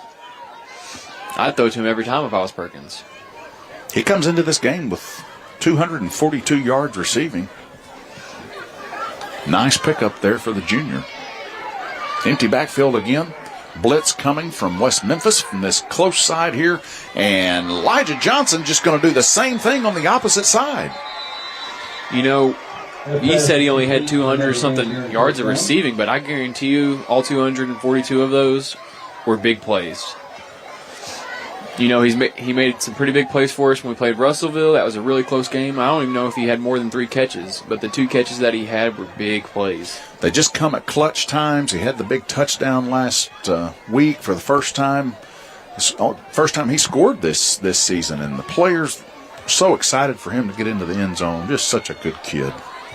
Cooley in the backfield now, and a quick pass intended for Johnson again. Pass falls incomplete. Second down.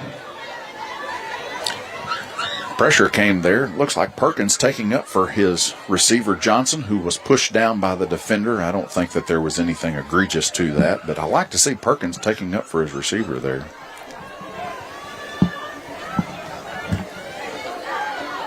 Tried to go to Johnson for the 3rd time in a row.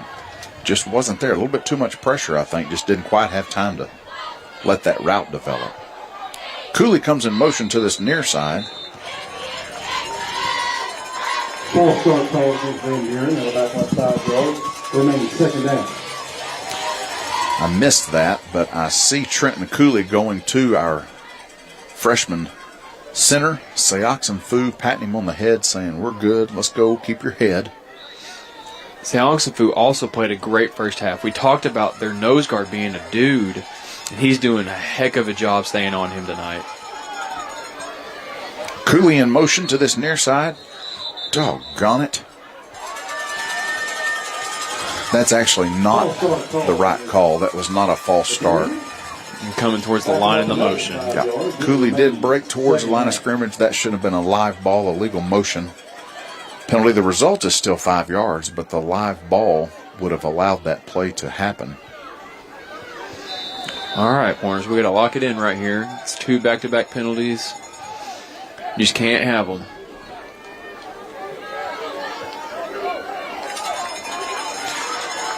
Keller in the backfield to the right of Perkins. Trips to the near side. Pressure coming from West Memphis. Screen set up. It's a receiver screen, and 2 of the defenders run into each other, and they're going to call that. I'm not sure who they're calling that on, but 2 of their defenders ran into each other. I think they're going to wave this one off. I mean, the only thing that was there was they had 2 West Memphis players run into each other. There shouldn't be anything on the Pointers right here. Hopefully that's what the white hat is talking about, but it has to be something, or it's not anything that's just cut and dried, or there wouldn't be 3 officials now discussing this. I think you're right. I think you got to wave that off. There wasn't any hands to the face or anything like that. Here's the next question, though. If they do wave it off, who's got the spot? Well, I'm going to hope it's this back judge, but I think he's off. I don't like the way that this is going to end up for the Pointers, I'm afraid. They are going to wave it off, it looks like. He's going. Oh. Yeah, now they're trying to figure out where the ball's going to be. No. There's no way that that's a blindside block.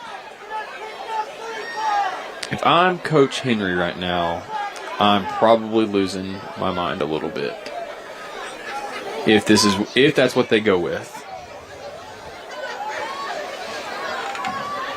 I've said this before. it ought to be a AAA requirement that every home football school has a field mic for the white hat to explain what's going on right here. They're going to wave that off. They're trying to figure out where to spot the ball. They have no idea where to spot the ball. And, of course, West Memphis is going to go crazy right here because they've been sitting here thinking, what? And they have no reason to be upset because there was nothing. You said that the back judge may have the spot, and that's where they went. Now, White Hat Bill Fry is obliged to come over and explain what's going on to head coach Robert Hooks from West Memphis. And I don't blame Coach Hooks. Here's the thing. When you take that much time to figure out what's going on the field, one of the coaches is going to be upset after that happens. Still second down. Blitz coming from West Memphis. Perkins sees that, signals to the sideline. Let's see what play they get in after seeing that blitz. Oh, he's got a receiver wide open. Trenton Cooley's going to get into the end zone, and that's another 6 points for Van Buren. Great play by Bryce Perkins right there. Saw the pressure coming, saw the matchup that he had. Great ball, great catch, great play. I'm going to give that credit, just like you did, to Perkins, obviously, but I really think he called that play. I think he saw what the defense was doing. He signaled to the sideline, and after he signaled, the play cards started going up. I think you're right. Perkins gets that one. Manning Dotson on for the PAT. The hold by Tristan Ray. Snap is good by Chasen Thibodeau. Mark, I don't know if these officials know what they're doing. And I'm normally for the officials. I know you officiate and stuff, but they are acting just as confused as we are in the booth. I tell you, folks, what Jackson's explaining right there is that the back judge nor the head linesman gave a good, no good signal on the PAT. It looks good to me, but that's why I hesitated. We had no signal from any of the officials.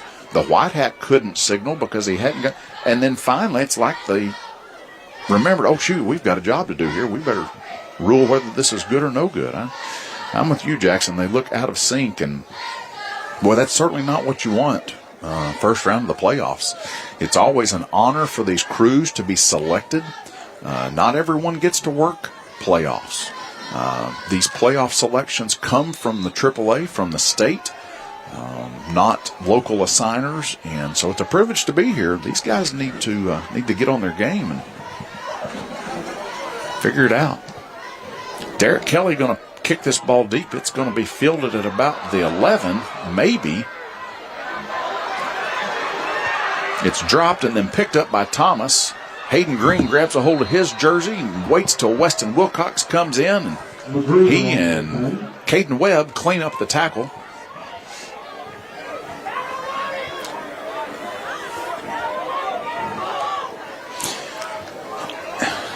We're just seeing, I had so many people this week ask me, well, what do you think? Do we have a chance? What do you think our chances are? And every time after watching film, I said, we've really got a chance. Their question then was, well, why do you think that? I said, just from watching film, West Memphis just is not very disciplined. And they are showing that. Now, they're going to bust a play here right up the middle as Sykes goes untouched for about 30 yards. Van Buren looking a little undisciplined there.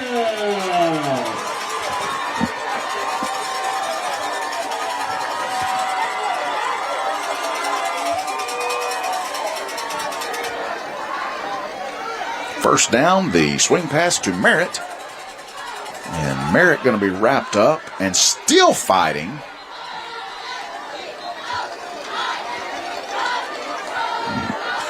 Well, Van Buren's defense is going to have to hang on, and then somebody, Peyton Bashir, Caden Webb, whoever it is, going to have to come in and absolutely lay the wood if that receiver is going to continue to try to fight like that. You know, James Hilliard always said, if someone is wrapped up like that, you better come and knock his helmet off. There's a pass, quick slant. And that ball is taken away from The receiver, Drew Brazel, number 24, absolutely takes that ball away from the receiver, and Van Buren takes over on the turnover. Big play by the senior right there. I mean, just coming from behind him, and I mean, as simple as just took it out of his hands. Let's see if the Pointers can't go down and score right here and capitalize on this momentum. Fumbles recovered by Van Buren.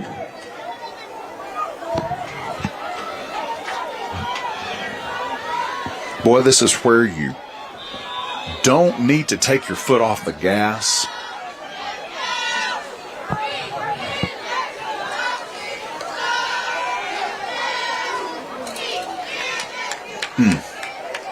Pass is incomplete. 7-1.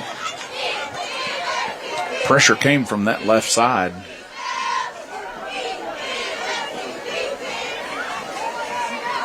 They have moved their nose man, Dobbins, out to the left defensive end position. Ethan Hurst going to have to bow up right here, take on the big man out there. 2nd and 10. The give to Keller. Keller going to get positive yardage, pick up about 3. Gain of about 3 on the play. You know, Mark, it looks almost as if these D-ends are lining up in the B gap almost, or maybe shading the head up on our tackles and maybe trying to clog up the hole. You know, we talked an awful lot about number 40, Marquez Parker, and number 45, Scotty Dobbins. And I hate to say this and jinx us, but they really have not been in Van Buren's backfield much. Van Buren's offensive line has not been perfect, but they've done a decent job. And here's a great setup screenplay. There is no one out here, even for Thompson and Big John Alexander, to block. That was a screenplay. And normally on a screenplay, the offensive guard and tackle will pull down the field after they let their guys through and then go get a defensive back. And I'm telling you, there was no defensive back on this side. The tackle was made from the safety who was on the other side of the ball, other side of the field. I don't know that I've ever seen a screenplay go for something like that. Well, it also kind of looked like our tackle stayed back a little longer than normal. Kind of sold it, I guess. Perkins has room. Golly, and Trent Cooley comes back and catches that pass. I'm afraid we're going to have a hold. Pass is complete. There is a flag on the play.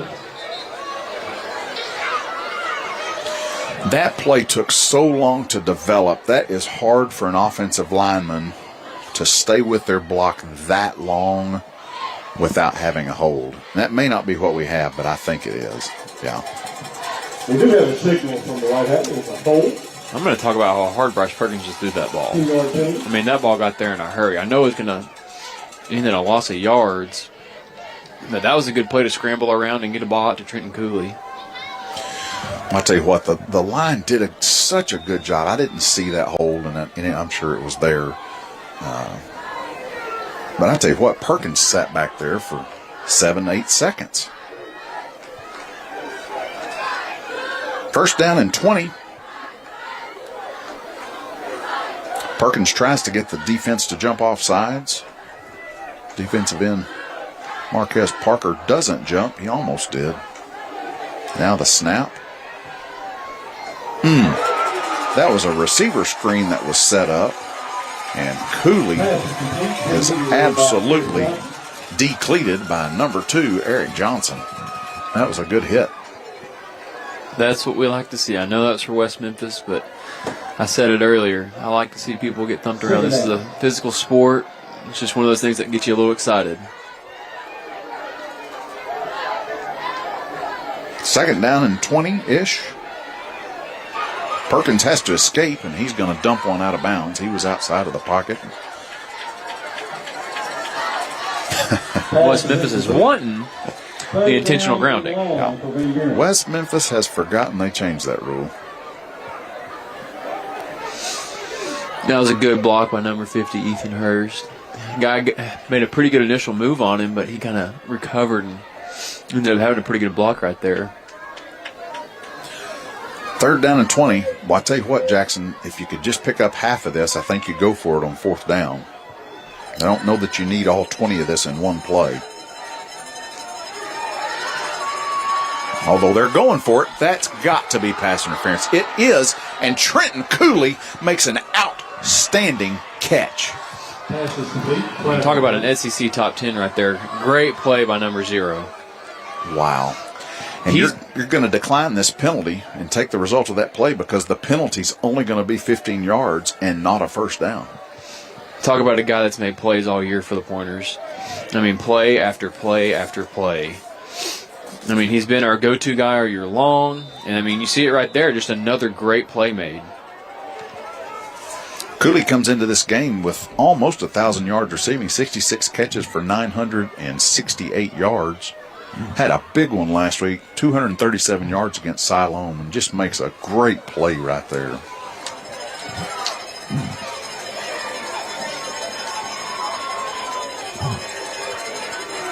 Here comes pressure. Pass is incomplete. 2nd down. Looks like I tried to set up that screen again, and Mountain Home read that well. Number 30, Tavion Dancy, came screaming through A-gap right there. I think Perkins was lucky enough to just get that away.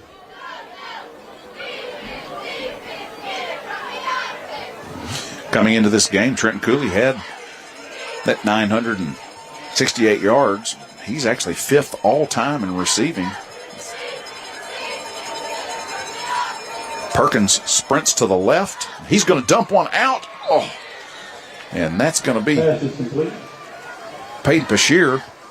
If Peyton Bashir can put the brakes on and stay on his feet, I think he gets into the end zone right there. Makes a nice catch. And here comes the jumbo package. Big Alex Welburn, others in. Let's see who gets this ball. Alex Welburn actually has a play where he gets the handoff. Looks like Perkins is going to keep and sneak around the left side, and he's going to pick up a 1st down.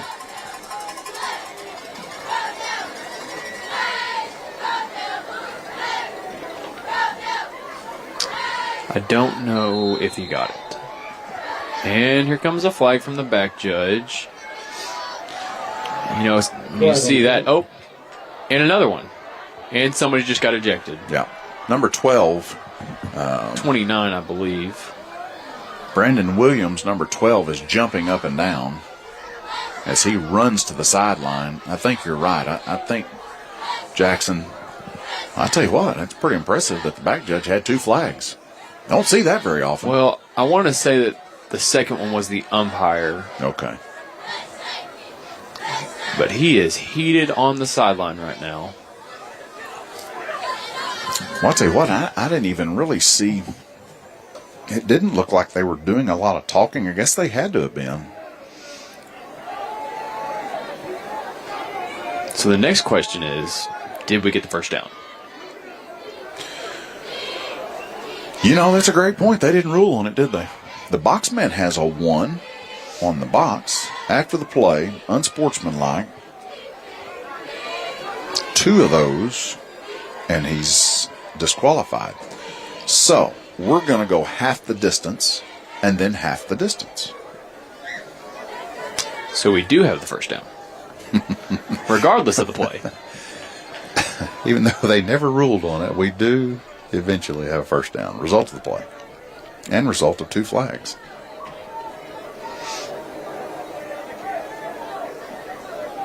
Coach Mo Henry out on the field asking for an explanation here. And he's also talking to Peyton Bashir. I tell you what he may be doing, Jackson. He may be telling Peyton Bashir to keep his mouth shut. Bashir was the one who caught that ball. And then the unsportsmanlike twice against number 12, who's removed. And you and I both know Bashir. I'm sure he was not just absolutely innocent in that exchange. And so Coach Henry probably saying, keep your head. But that's that dog factor about him. You know, we've talked about he wants to make the big plays. He wants to make the big hits. You know, you kind of got to be okay with a little chirping here and there, but just don't go too far.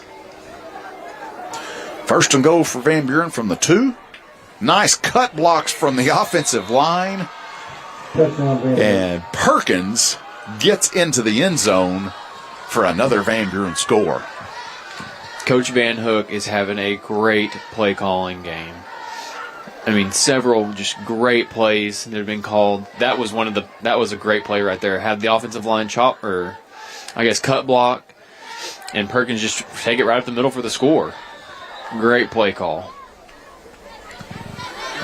Manning Dotson on for the PAT. Tristan Ray down for the hold. Chasen Thibodeau has the ball in his hand. And we're going to have... I would like to say it's an encroachment. It is an encroachment, but here's my question. The head linesman who is underneath the upright, 10 yards, 12 yards, 15 yards away from the play, he can't see the line of scrimmage. How does he have an encroachment on that? Well, I think it's going to go back to what we've been saying. Maybe a little confused. Oh, mercy. This crew. Okay. PAT attempt again. Ray has the snap. Dodson puts it through the goalpost. So with 1 minute 34 seconds left to play in the third quarter, Van Buren now up 41-17. Hey, tomorrow the back-to-back state wrestling champions are in action. They were actually in action last weekend as well. They went up to Fayetteville and took part in the preseason kickoff wrestling classic. Did a pretty good job there. Donald Kelly finished first. Hope Parker finished first. Several finished second in their weight class. Carter Sanders in the 128 weight class, it looks like. Jaden Purdy finished second. Alex Lopez finished second. Martha Mendez second. Several third-place finishes. And tomorrow, the wrestling team will head to Rogers to take part in the Mountie Open Tournament. Good luck to Coach Petrie and the Pointer and Lady Pointer wrestlers this year.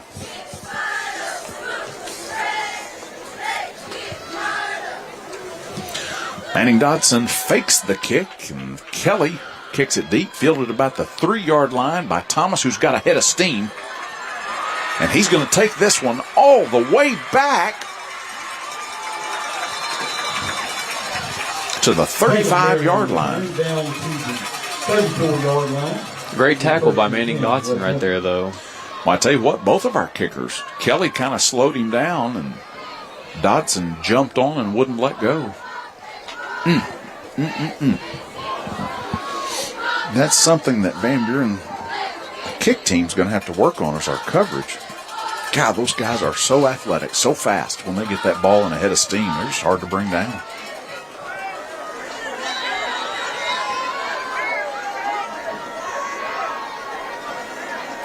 First and 10, a swing pass by Jenkins out to Thomas. Good blocking in front of him.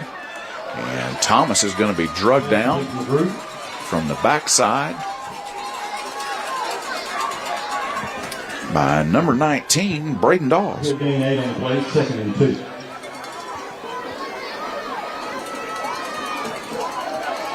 2. Second down and 2. Sykes in the backfield with Jenkins. Sykes gets the handoff. And he's going to be drugged down after he picks up first down by number 21, Colton Sims. Sykes on the carry. First and 10. That's a false start. You know, you kind of wonder if that ejection's got this West Memphis team shaken up a little bit. They've had a lot of penalties on the line. You just kind of wonder if that's getting in their head right now.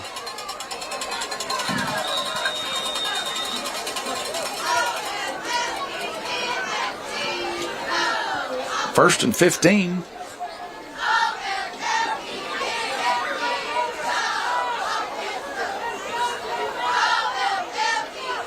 Receiver in motion to this near side. Defense shifts.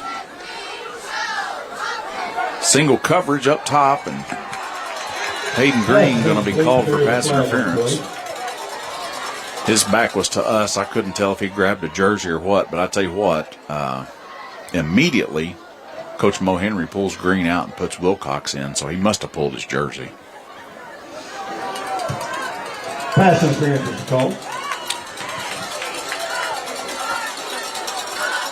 That's going to be a 15-yard penalty. The result is going to be real close to a first down.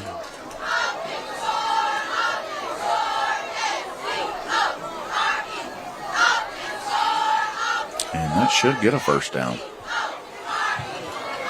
That's another Blue Devil. First down. Defensive pass interference used to be an automatic first down in high school. They took that out several years ago, but the result of the play and the result of the penalty is enough for a first down. There's that big running back, Flex Sykes. on the carry. Just absolutely mowing his way through right there. He'll pick up 8. Second down and 2.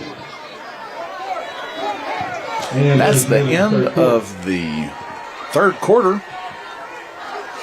Let's take just a minute to thank our game day sponsor. We've mentioned them once, but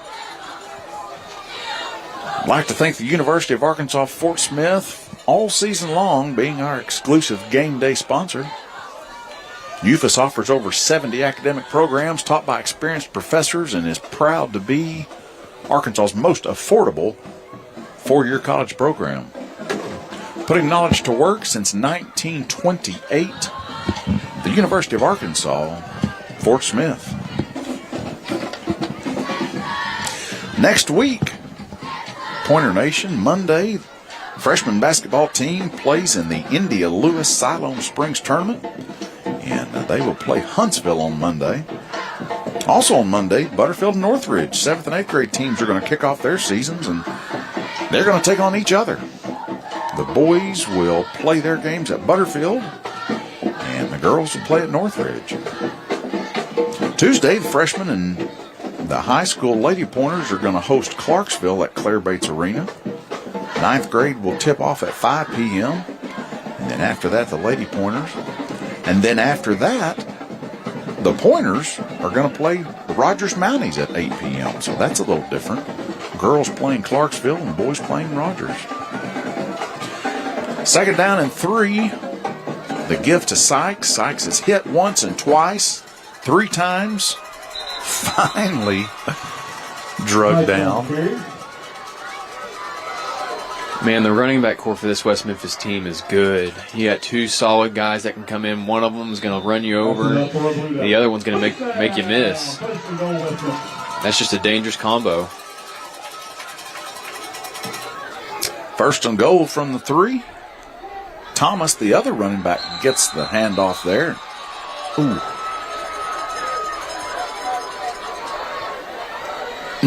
Boy, I hate to see Weston Wilcox caught the end of that. His back was to the play. Thomas got drugged down and drug into the back of the knees of Wilcox. That was scary right there. I believe we have a touchdown, but no signal. Finally, the line judge throws his hands up. Touchdown, And then the head linesman echoes him after the white hat had already reported the play.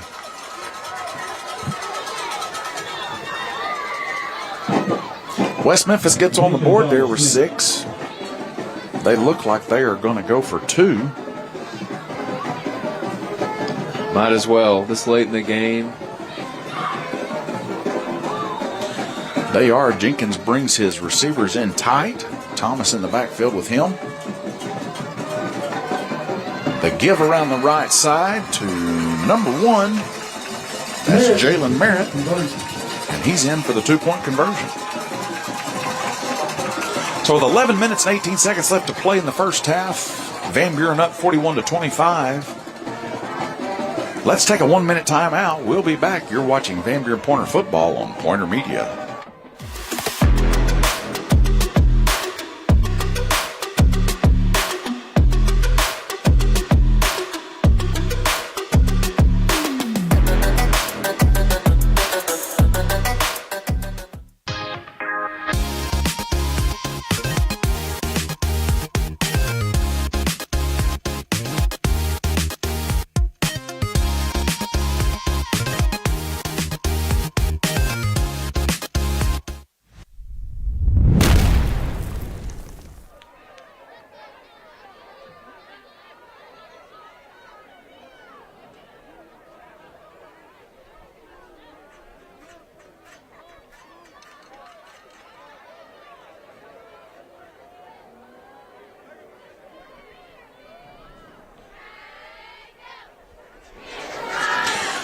We are back at West Memphis, and number 11, no, yep, Joshua Smith looks like he's teeing this up for an onside attempt.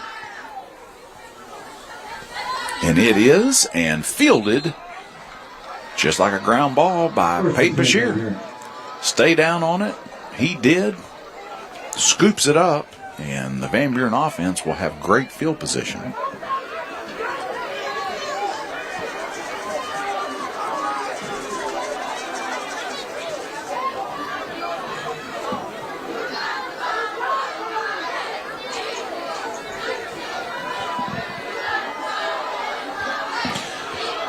Van Buren up 41-25. Just over 11 minutes to play in the ball game. To give to Keller. Keller met in the backfield. Going to get back to the original line of scrimmage.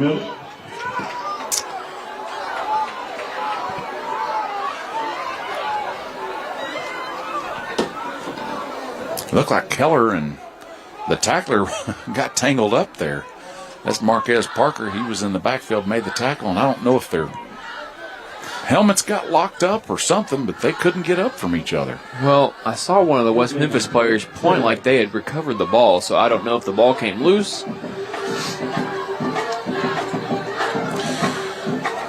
Boy, Van Buren needs to lock in and stay in this ball game. This game is not over. Perkins sprints to his right. He's got room. He's got an open receiver. That is number 7, Elijah Johnson. Boy, he's had a game. I mean, just big plays for us, too. Just like crucial first down moments. Boy, Perkins kept that ball low. He didn't want to sail one. Threw it where only Johnson could catch it. Nice pickup, nice first down. The give to Keller now. Keller going to get across the line of scrimmage, pick up one. O-line's got the bulb a little bit. This D-line's getting a lot of pressure. This is what we've been seeing on film, the pressure that the D-line's giving right now. Well, I tell you, though, you're 100% right. We're still beating them off the line of scrimmage. They're still not pushing us into the backfield up front. But I agree with you. It's time to lock in and keep going. Perkins going to sprint to the left. Nice pickup on the block there by Thibodeau. There's pass interference. Well, I tell you what, Thibodeau came back to that. At the last minute, he saw a linebacker come and blitz, and the linebacker had a pretty good chance to get to Perkins, and Thibodeau wasn't able to get just a great block on him, but it was enough to knock the linebacker off of his route to Perkins. Perkins had time to get it up in the air, and then the pass interference is going to move the stakes for Van Buren.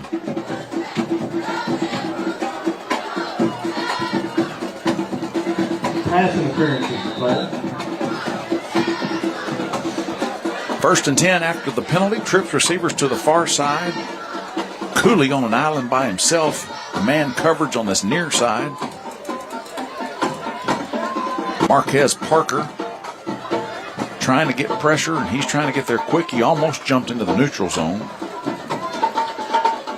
I say they go to Cooley on this single coverage here. Perkins rolls out, and he finds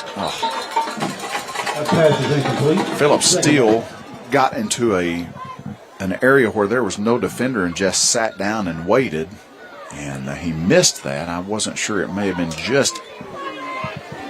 You know, I thought he had it, but it looked like he was like trying to toe tap or something in the middle of the field. It's like he was trying to lean to get it instead of just going and getting it. Yeah.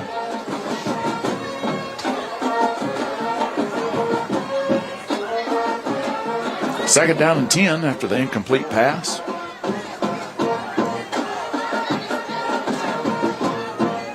Cooley got single coverage out here again. Perkins rolls to his right. And Cooley runs across the field and makes a great play to come across the field. Our goal line had a great block right there, everybody. But I think the biggest one right there was Cameron Keller. He picked up somebody right off the edge, allowed Bryce to bind Trenton in the end zone. That was a long route for Cooley. and I know he's fast, but that just took a minute for him to get to that open spot. And then great concentration. Because he did get smoked. He did. And he could see it coming right at him, and he held on. That's a nice play.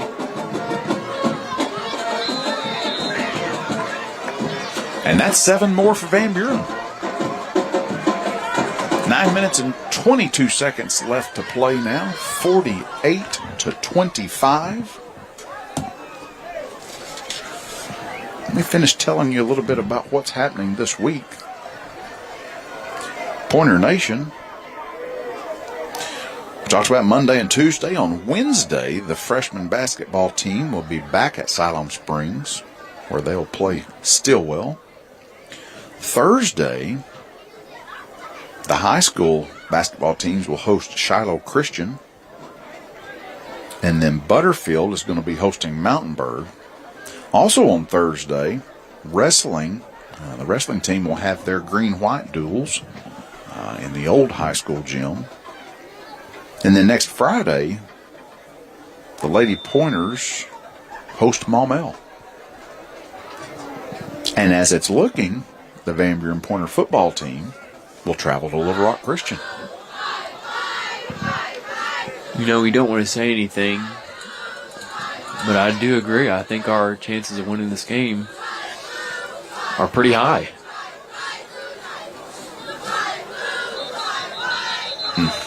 Van Buren's going to be offsides on that kick, so we'll have to do it again.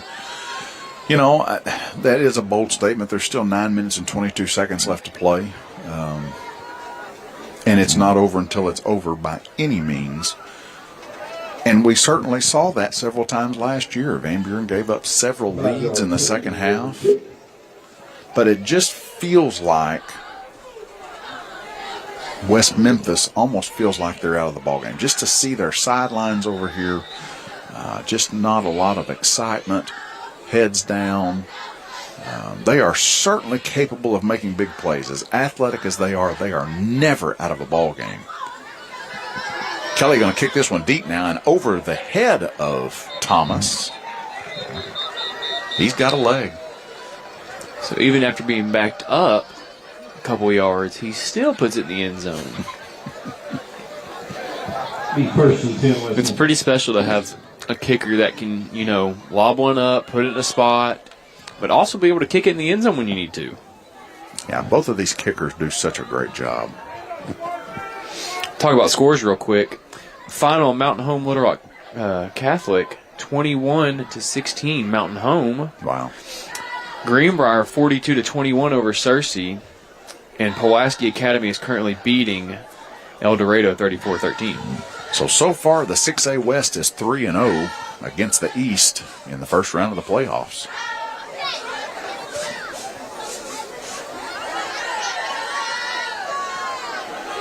Jenkins lofts one up. He's got a receiver. Oh, that was one of the best passes that Jenkins has thrown all night. He put that over number 1 Merritt's shoulder, and Merritt just unable to help his quarterback out. You know, you mentioned it. They're kind of down right now. They kind of might be thinking this game's over. There might be a little lack of focus now. I mean, you're right. 17 just probably threw the best ball that he's thrown all game, and they could not convert. Second down and 10.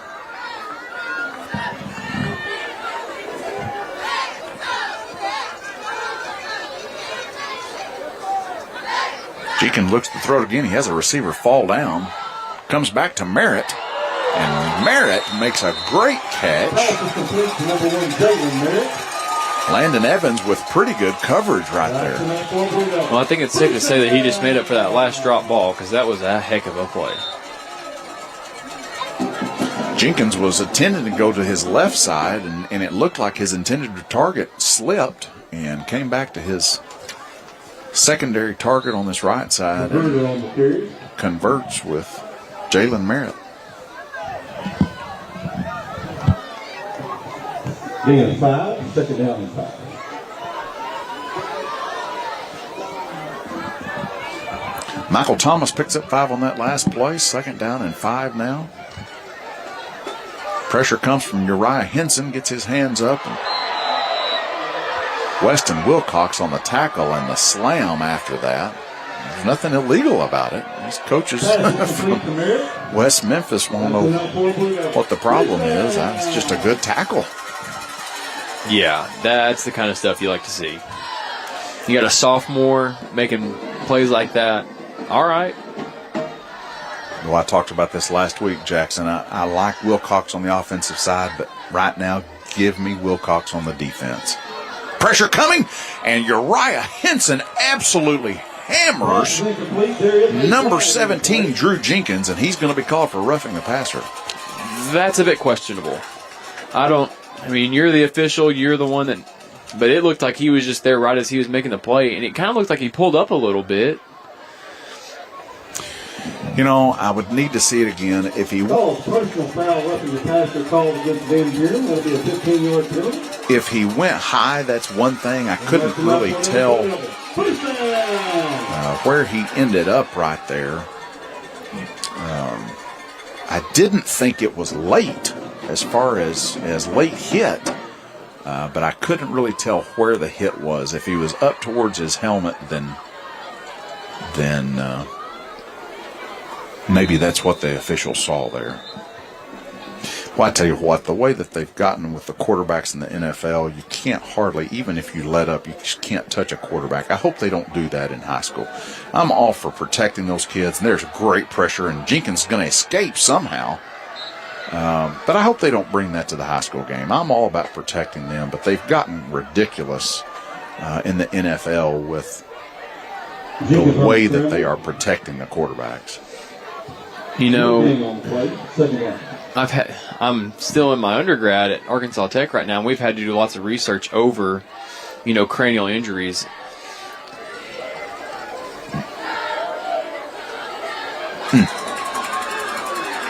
And, I know that we're pretty upset about, kind of protecting, but there has been a bunch of crazy things that have happened.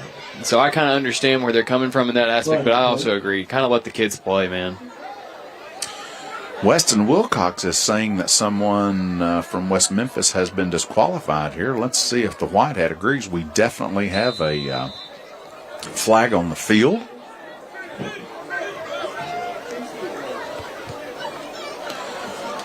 Let's see what we get. Big number 65, that's their stud offensive lineman. 6'6", 303. Mason Barton came off of the field. Oh, they called that on Van Buren.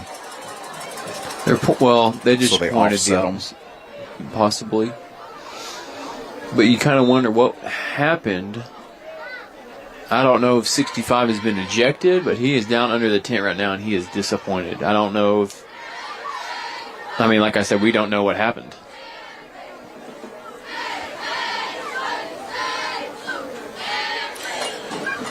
So they pointed both ways on the unsportsmanlike, which does happen sometimes that you offset those, but, well, they just moved that.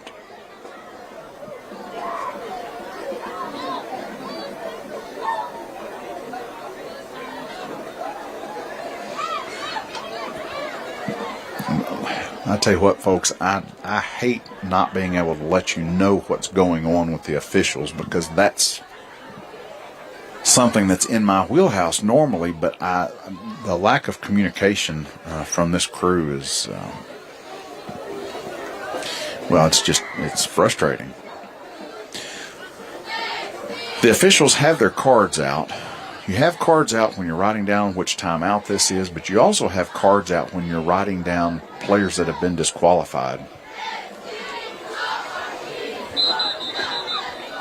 Weston Wilcox was certainly pointing like he thought that one of their players had been disqualified. And Mason Barton is not back in the ball game, so maybe that's what happened, but that's speculation. You made a good point earlier about how the AOA should almost enforce that the White Hat have some kind of communication to the crowd, because we're just as curious as they are.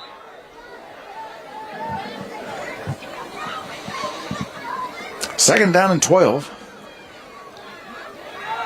There's a fake by Jenkins. He faked me out. I was looking for his receiver. Uriah Henson's going to drag him down.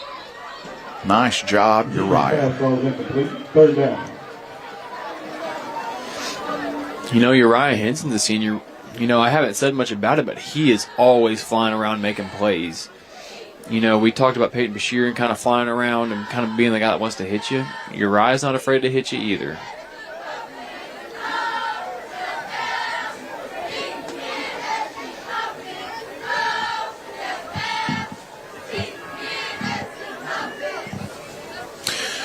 I've got so many people that are sitting in the stands asking me what in the world that last call was, and I just have to tell them I don't know. Oh, that's a hold. That's a hold, and they didn't call it, but you know what? Okay, Big Alex has got a hold of him and drags him down. Jenkins is brought down in the backfield. I mean, that's another play that Big Alex has been in the backfield making plays. Here's what we got to do now, Jackson. Just under 7 minutes left to play. West Memphis is really looking defeated. What worries me is they've had 2 people ejected. We've got to keep our heads. Absolutely. They're playing for nothing next week. We are playing for a second round, and we can't have people getting disqualified right now. You get disqualified now, you miss basically the whole game next time. Jenkins has plenty of time to throw. He's got a receiver, Thomas, in the end zone. And nice defense by number 8, Tristan Ray. Great defense. Great turnover on downs. I think you're right, though. I think we need to come out right here and not do anything unintelligent. Well, I tell you what, Tristan Ray has been picked on this year. He's done a good job. He gives up quite a few inches against most receivers, but that was the best play he's made all year long. He turned around at just the right time. He jumped at just the right time and got just his fingertips on the ball, but that's all that was needed to keep that ball from finding its target.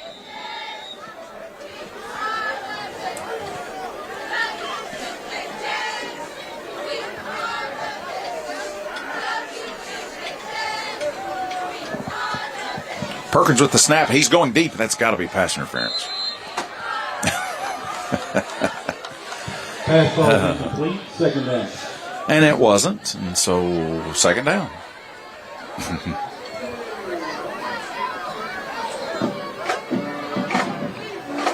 Good protection by the O-line. You know, the O-line kind of started out a little rough to start this game, but they've really kind of put it together. And then we kind of, I know we talked about the D-line being kind of the key to their defense, and they have really done a great job. Boy, there's a nice hole by Keller, just as Jackson mentions what the offensive line has done. The defensive line from West Memphis, if you'll remember, if you were with us to join the broadcast, Third down and 2. West Memphis' defensive line is their strength. Coach Henry mentioned it. Jackson mentioned it when we started. And the offensive line for Van Buren has just, again, not been perfect, but they have done a really good job against a good defensive line. Keller going to get the handoff. Linebacker going to come in and make a hit.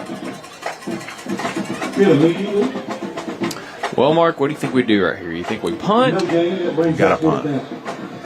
You got to punt. I know it's only 3 yards, but you got to punt. There's no sense in giving them the ball this close to the end zone. They're struggling right now offensively. If you're going to make them score, let's make them score from 50 yards further down the field.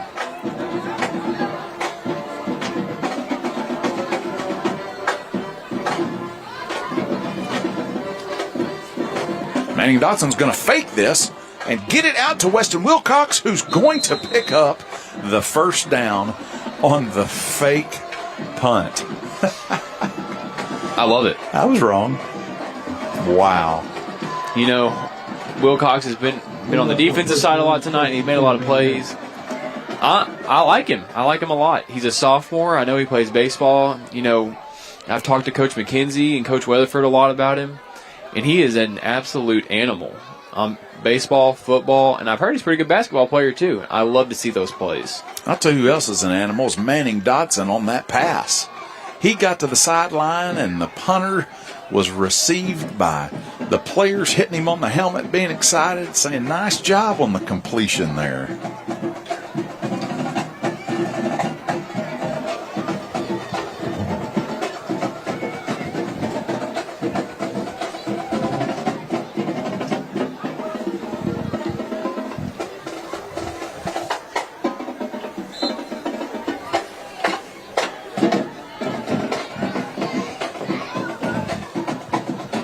First down and the gift to Keller, and Keller going to pick up 5 yards, 6 yards. And Van Buren in control of this one right here with just under 5 minutes left to play in this game.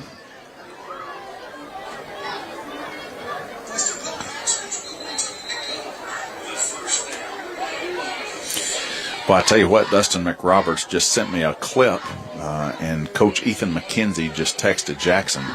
The disqualification earlier was Mason Barton throwing punches, had Weston Wilcox down on the ground and threw 2 punches at him while he was on the ground. That's what got him ejected. Cameron Keller's going to go score. Turn it on, Cameron Keller. Golly, he's being chased down from the backside. Get in there, young man. He did. Cameron Keller for the long touchdown. But I'm going to tell you what, number 8, Amarion Pulliam, almost tracked him down from the other side of the field. Yeah, that guy had the jets, and I think if Cameron Keller had to run 10 more yards, I think he'd have been tackled. And that's not taking anything away from Cam Keller, because he's a fast kid, but I'm telling you, number 8, just absolutely booked it across the field. Cameron Keller scores there, and I believe that's his second rushing touchdown of the game. Here's a tidbit for you. Cameron Keller only needed 1 rushing touchdown from being able to cross into the top 5 in rushing touchdowns all time in Van Buren history. So with that second one, he now moves ahead of and into 5th place by himself, and he replaces Jared Ombrazel, who held that 5th position all the way back from 1974. You know what's even more impressive about that is Cam Kell's only a junior. So, fingers crossed, we're looking at a potential new rushing touchdown leader. Well, that actually is in a season. So, Jared Ombrazel had 14 touchdowns in a season. Even more impressive. So that is the 15th for Keller, I believe is what that is. So he moves into 5th place by himself. Just coincidentally, just incidentally here, Steve Scott has the record all time. 1987, he had 18 touchdowns in one season. In 77, Mark Douglas had 17. In 2020, Gary Phillips had 16.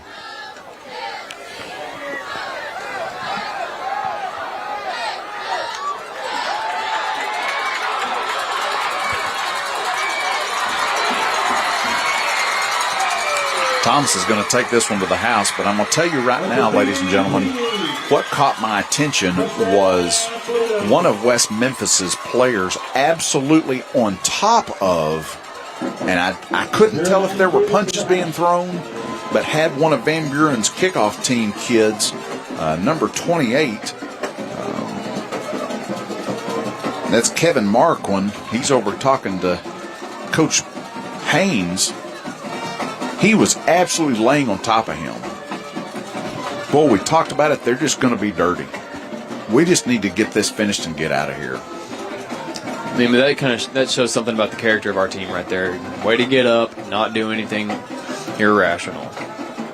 Well, I tell you what, that kid lay on top of him was just begging him to get up and take a swing, and Marquand didn't do it. Boy, that's big.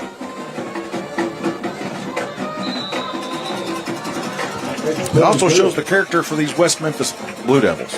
You're right. It's just, that's the kind of character. You've had 2 ejections. You got kids throwing punches, and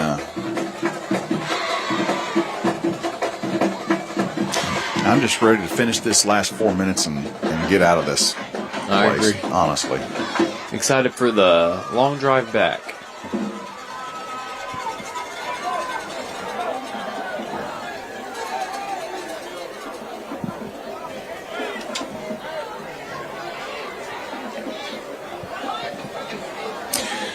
Hey, I'll tell you what. Let's talk about records.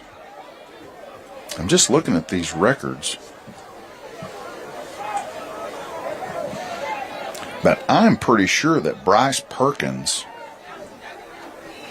has now thrown for 25 passes in a single season, which makes him the all-time touchdown passing season record holder.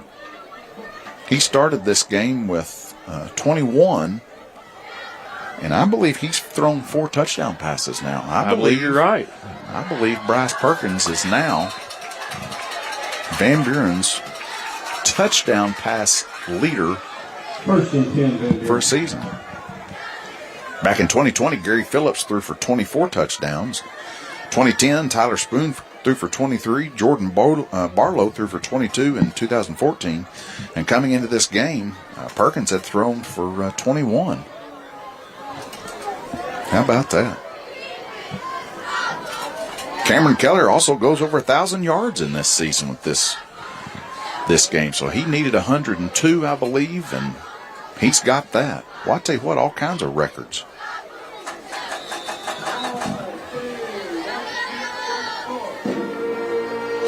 Well, I'll tell you what else we're going to have to check out is the number of passing yards in a season. Not touchdowns, but passing yards. Boy, there's a punch right there. Got to be gone.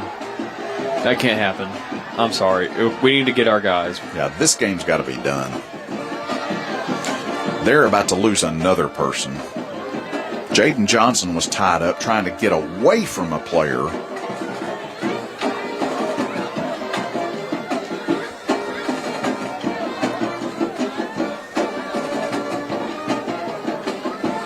Well, I'm not sure if they disqualified him, but that player just comes to the sideline. And going to get a high five from his coach saying, good job.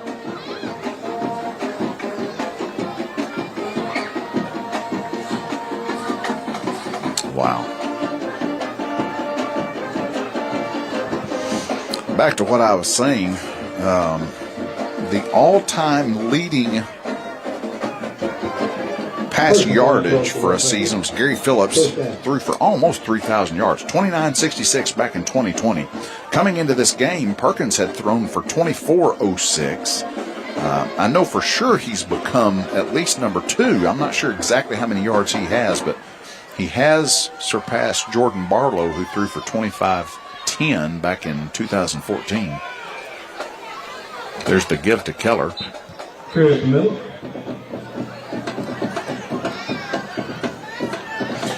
Well, I just want that clock to run. 3, second down and 7. Gosh, I almost wish we would get our starters out of the ball game.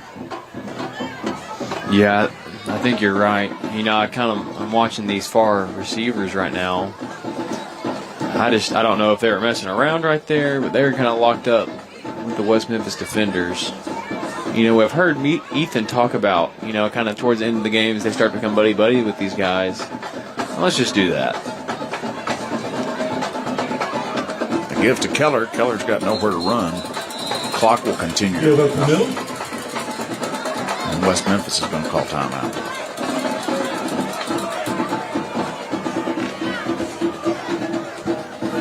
No gain on the play. It brings up third down.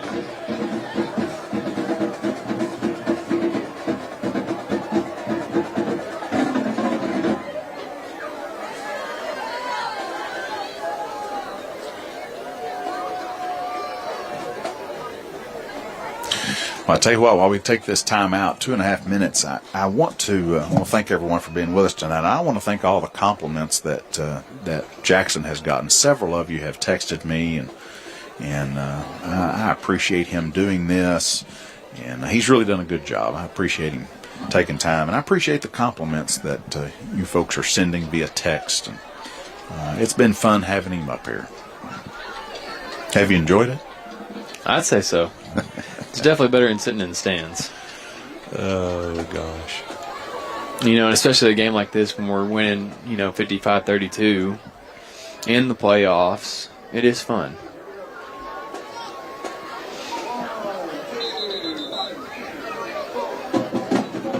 You know, and you also talk about doing, officiating to try and get back involved with football.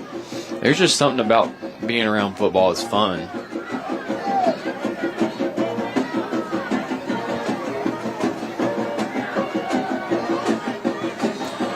Third down and 8 yards to go. West Memphis having a hard time getting their personnel on the field.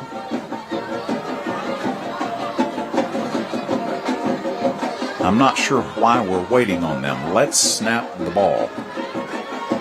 We haven't started the play clock either, so I'm not real sure what the white hat is looking at.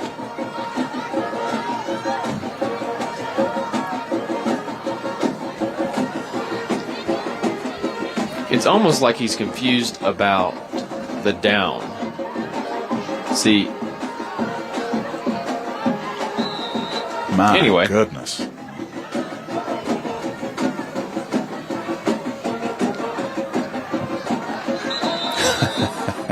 I saw that happen several times on film against them too. I did as well. That was the first thing that I noticed when I was taking notes. That's the first thing I wrote down. Just undisciplined, jump offside, just silly penalties.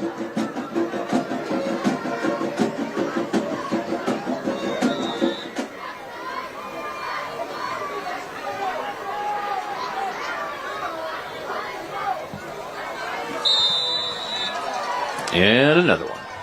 Wow.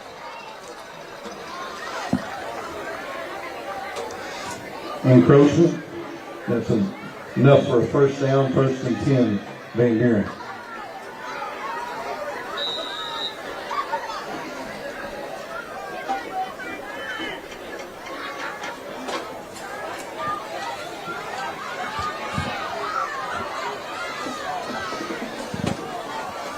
First down for Van Buren.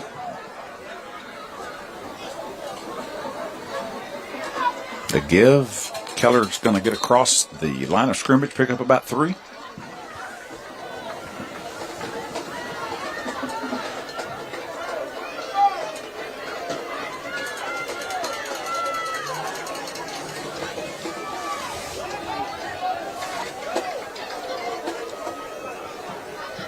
Game of 2, 2nd and 8.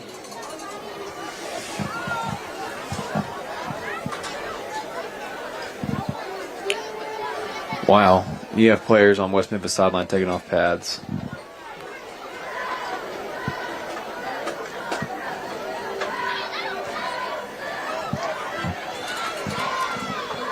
Under 2 minutes now. Keller gonna run across the line of scrimmage, pick up about 3 more. 3rd down and 5.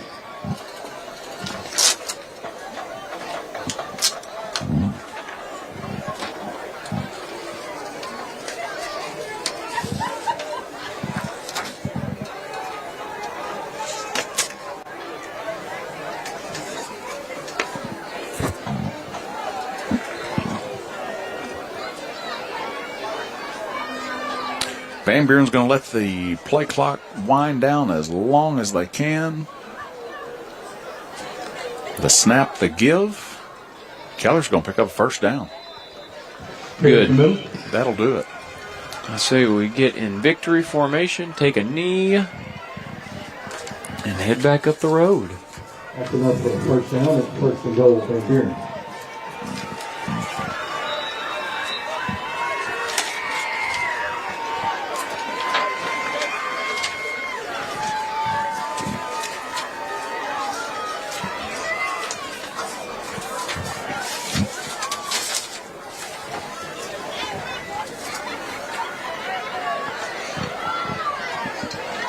There's the victory formation, and still getting kids pushed around out there. Just get off the field, fellas.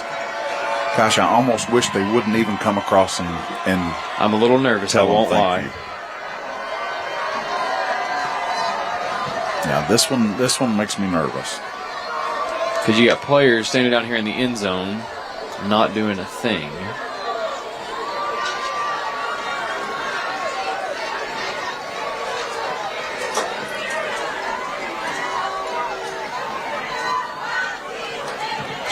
Thank you for coming out tonight. That's the end of the ball game. The clock finally reaches 0. The teams meet, shake hands. So far, that's uneventful, and we hope it continues to be. We are glad you joined us this week. We will do it again next week. Van Buren advances to the next round of the playoffs, And we will head to Little Rock Christian and take on the number 2 seed from the East. And we look forward to that. Great game for the Pointers tonight. Once again, let me thank my son Jackson, who did a fantastic job filling in for Josh tonight. We'll see you next Friday. You've been watching Van Buren Pointer Football on Pointer Media.